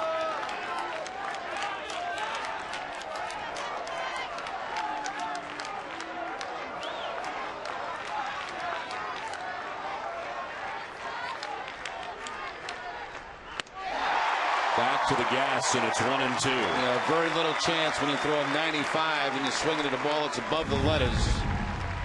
Not many times can you make contact on that.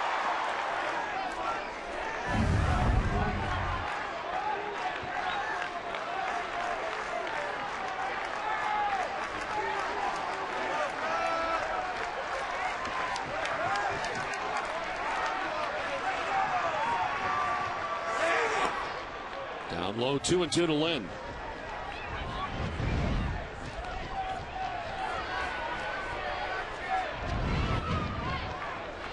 All-time saves leader in Red Sox history. 143 career saves for Papelbon. Back on July 1st, got his 133rd. He passed Bob Stanley for the most in team history.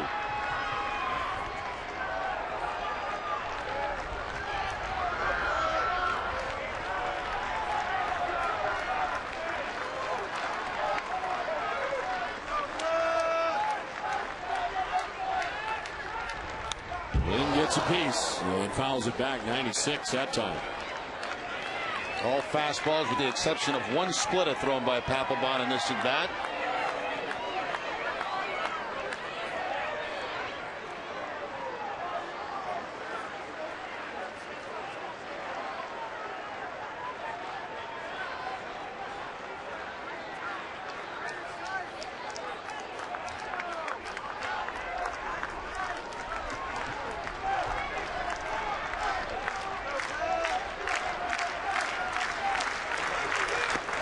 Strike 3 call, 1 down in the 9th. Well, that looked like an expanded strike zone that time. Fastball. Let's see what a Mika pitch zone says. Thank you very much, it says. We'll take the expansion. 1 out in the 9th.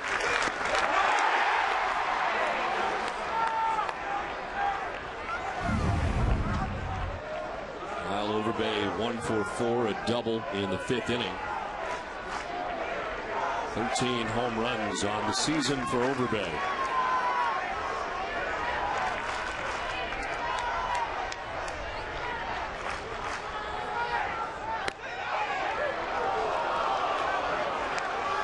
Why not try it again, right? If he gives it to you, you might as well go back out there again. Well, the Yankees winners tonight. They win 5-2 over the White Sox.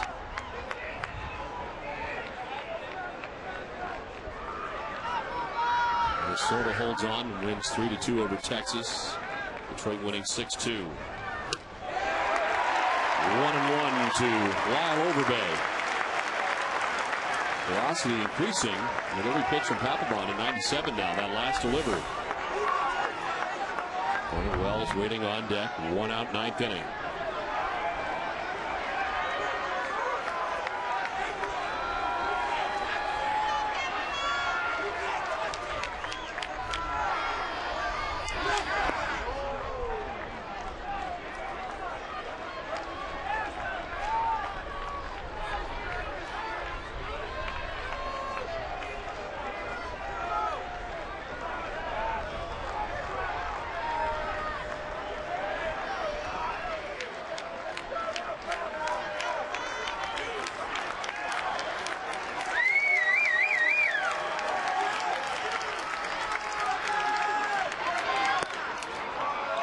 Three and one.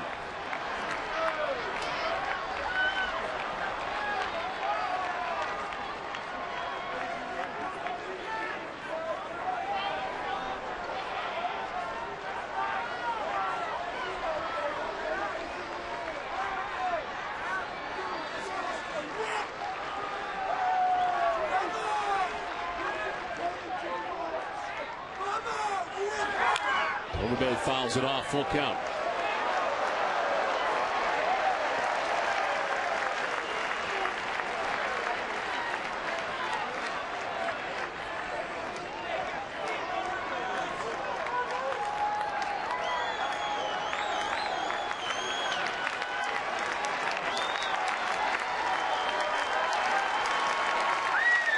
One out, 9th inning. Papelbon ready with a 3-2.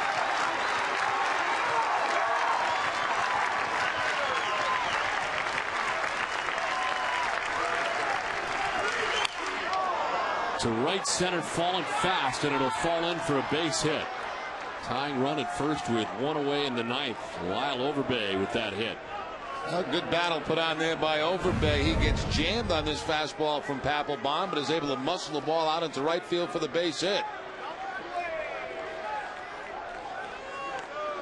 Drop it in front of J.D. Drew, so the Blue Jays have a man at first base with 1 out.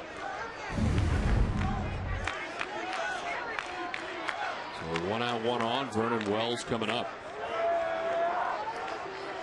Wells just 2 for 15 in his career against Papelbon.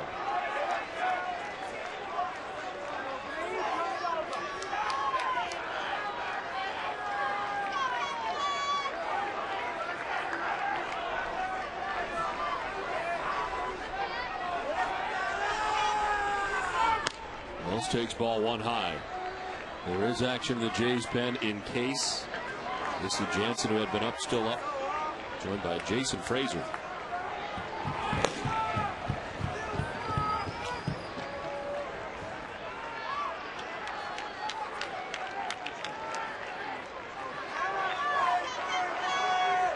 To Wells.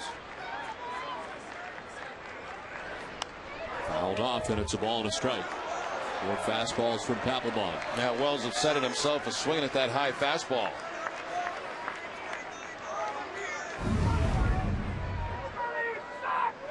Could have had a 2-0 count.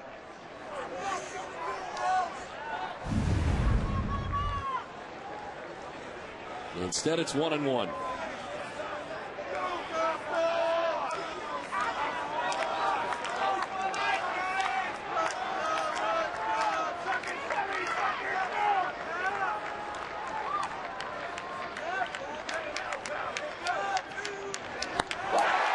Goes that one by him, and it's 1-2.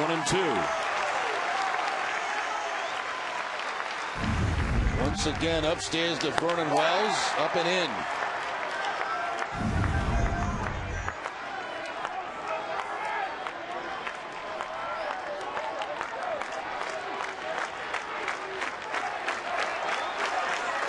One ball, 2 strikes, 1 out, 9th inning.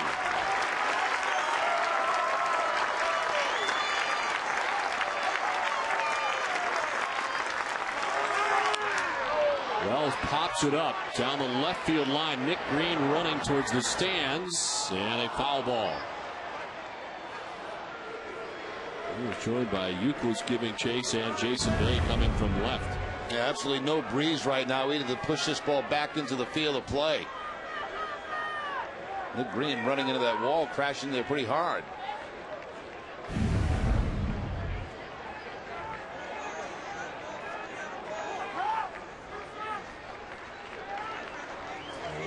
Overbay at first base, and we'll do the 1-2 count again.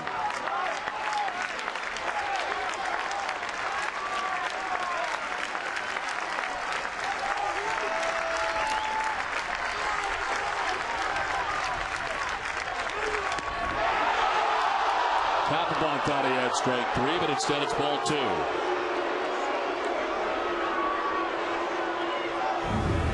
Very close. Just off the outside edge.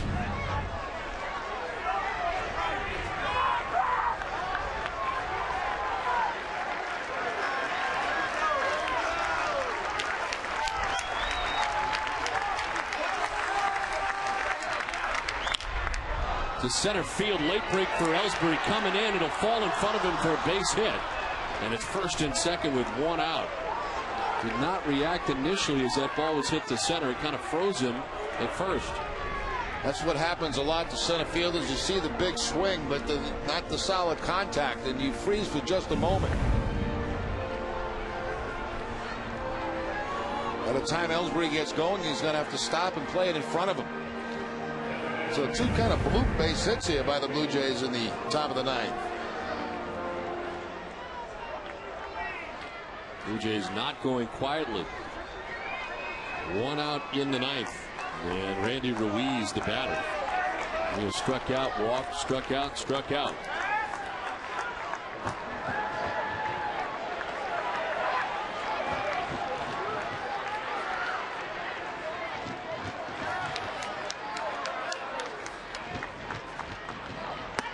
Swing and a miss.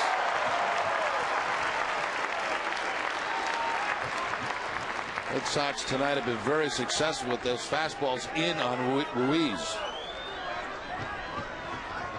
Red Sox pitching with 15 strikeouts tonight. Papelbon struck out Lynn to begin this inning. 3 for Bard, 2 for Saito, 9 for Beckett.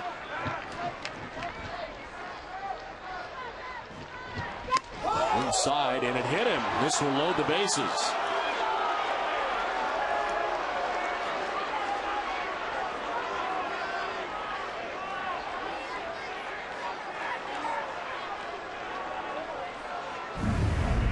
Just gets a piece of the shirt.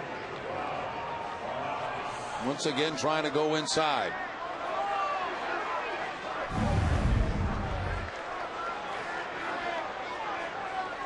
Tying run 90 feet away in Lyle Overbay with Wells at second base, Ruiz at first, one out.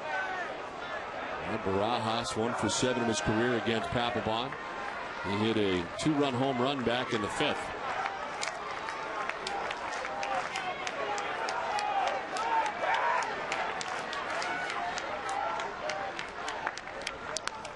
This one fouled off himself.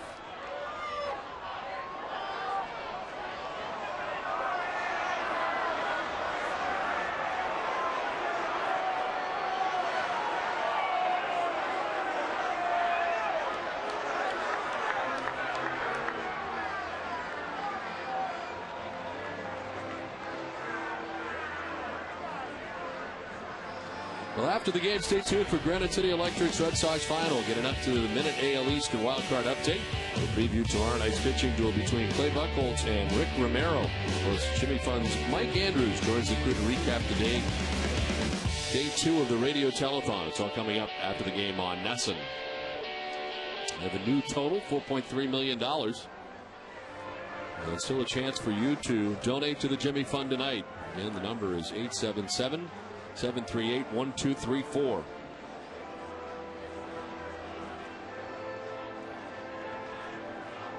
Barajas in some serious pain after fouling that pitch. Looking off his knee, tough to tell. I thought it got him off the top of the foot, but let's take another look at it. I think you're right, Don.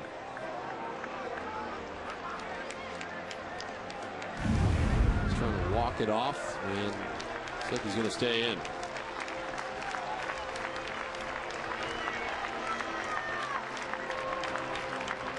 So a bases loaded situation, 1 out.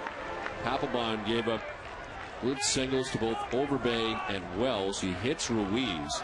After a strikeout of Lynn to start the inning, the Jays have the bases loaded.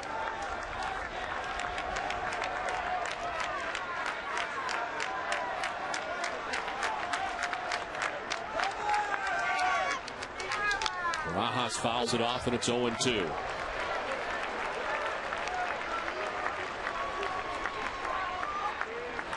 And Snyder waits on deck for Toronto.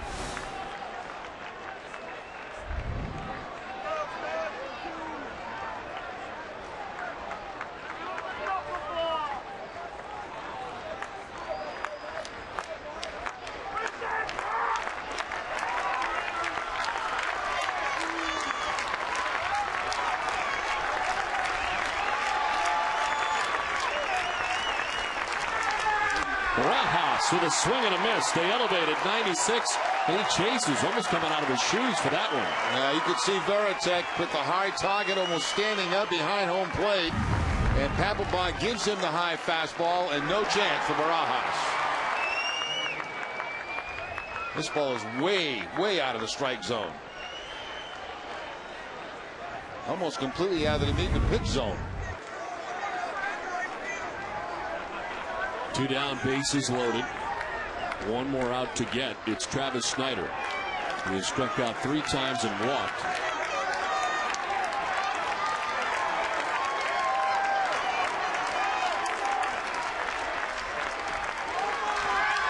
Swing and a miss for strike 1.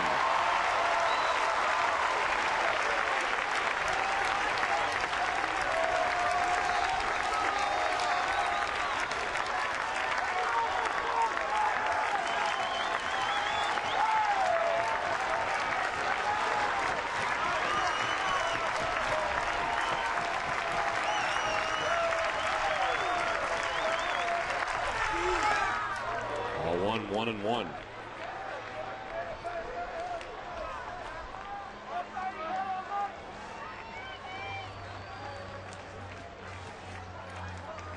falling again here at Fenway Park. 2 outs, 9th inning. Red Sox pushed across the go-ahead run in the bottom of the 8th.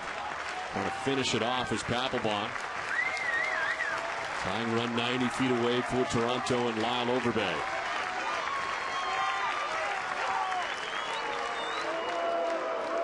Papelbon has had to throw 25 pitches in this 9th inning.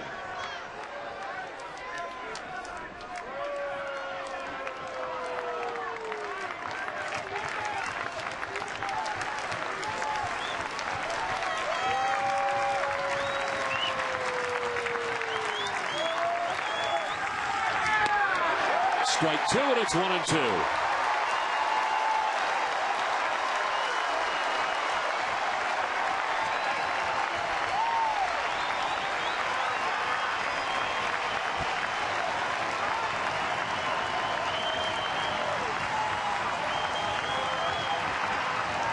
Papelbon gets the sign from Varitek. Ready to work with a 1-2 pitch. Up and away, and it's 2-2.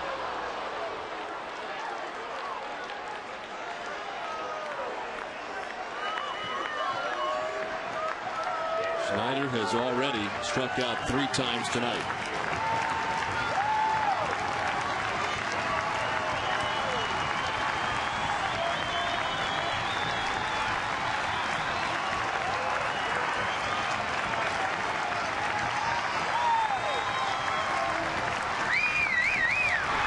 They struck him out and the Red Sox win. Papelbon ends up striking out the side. Some drama in the top of the 9th inning as the Jays load the bases. Well, the Red Sox continue their dominance over the Toronto Blue Jays at 6 straight here at Fenway Park. With a 6-5 victory tonight from Fenway in Game 1 of the series.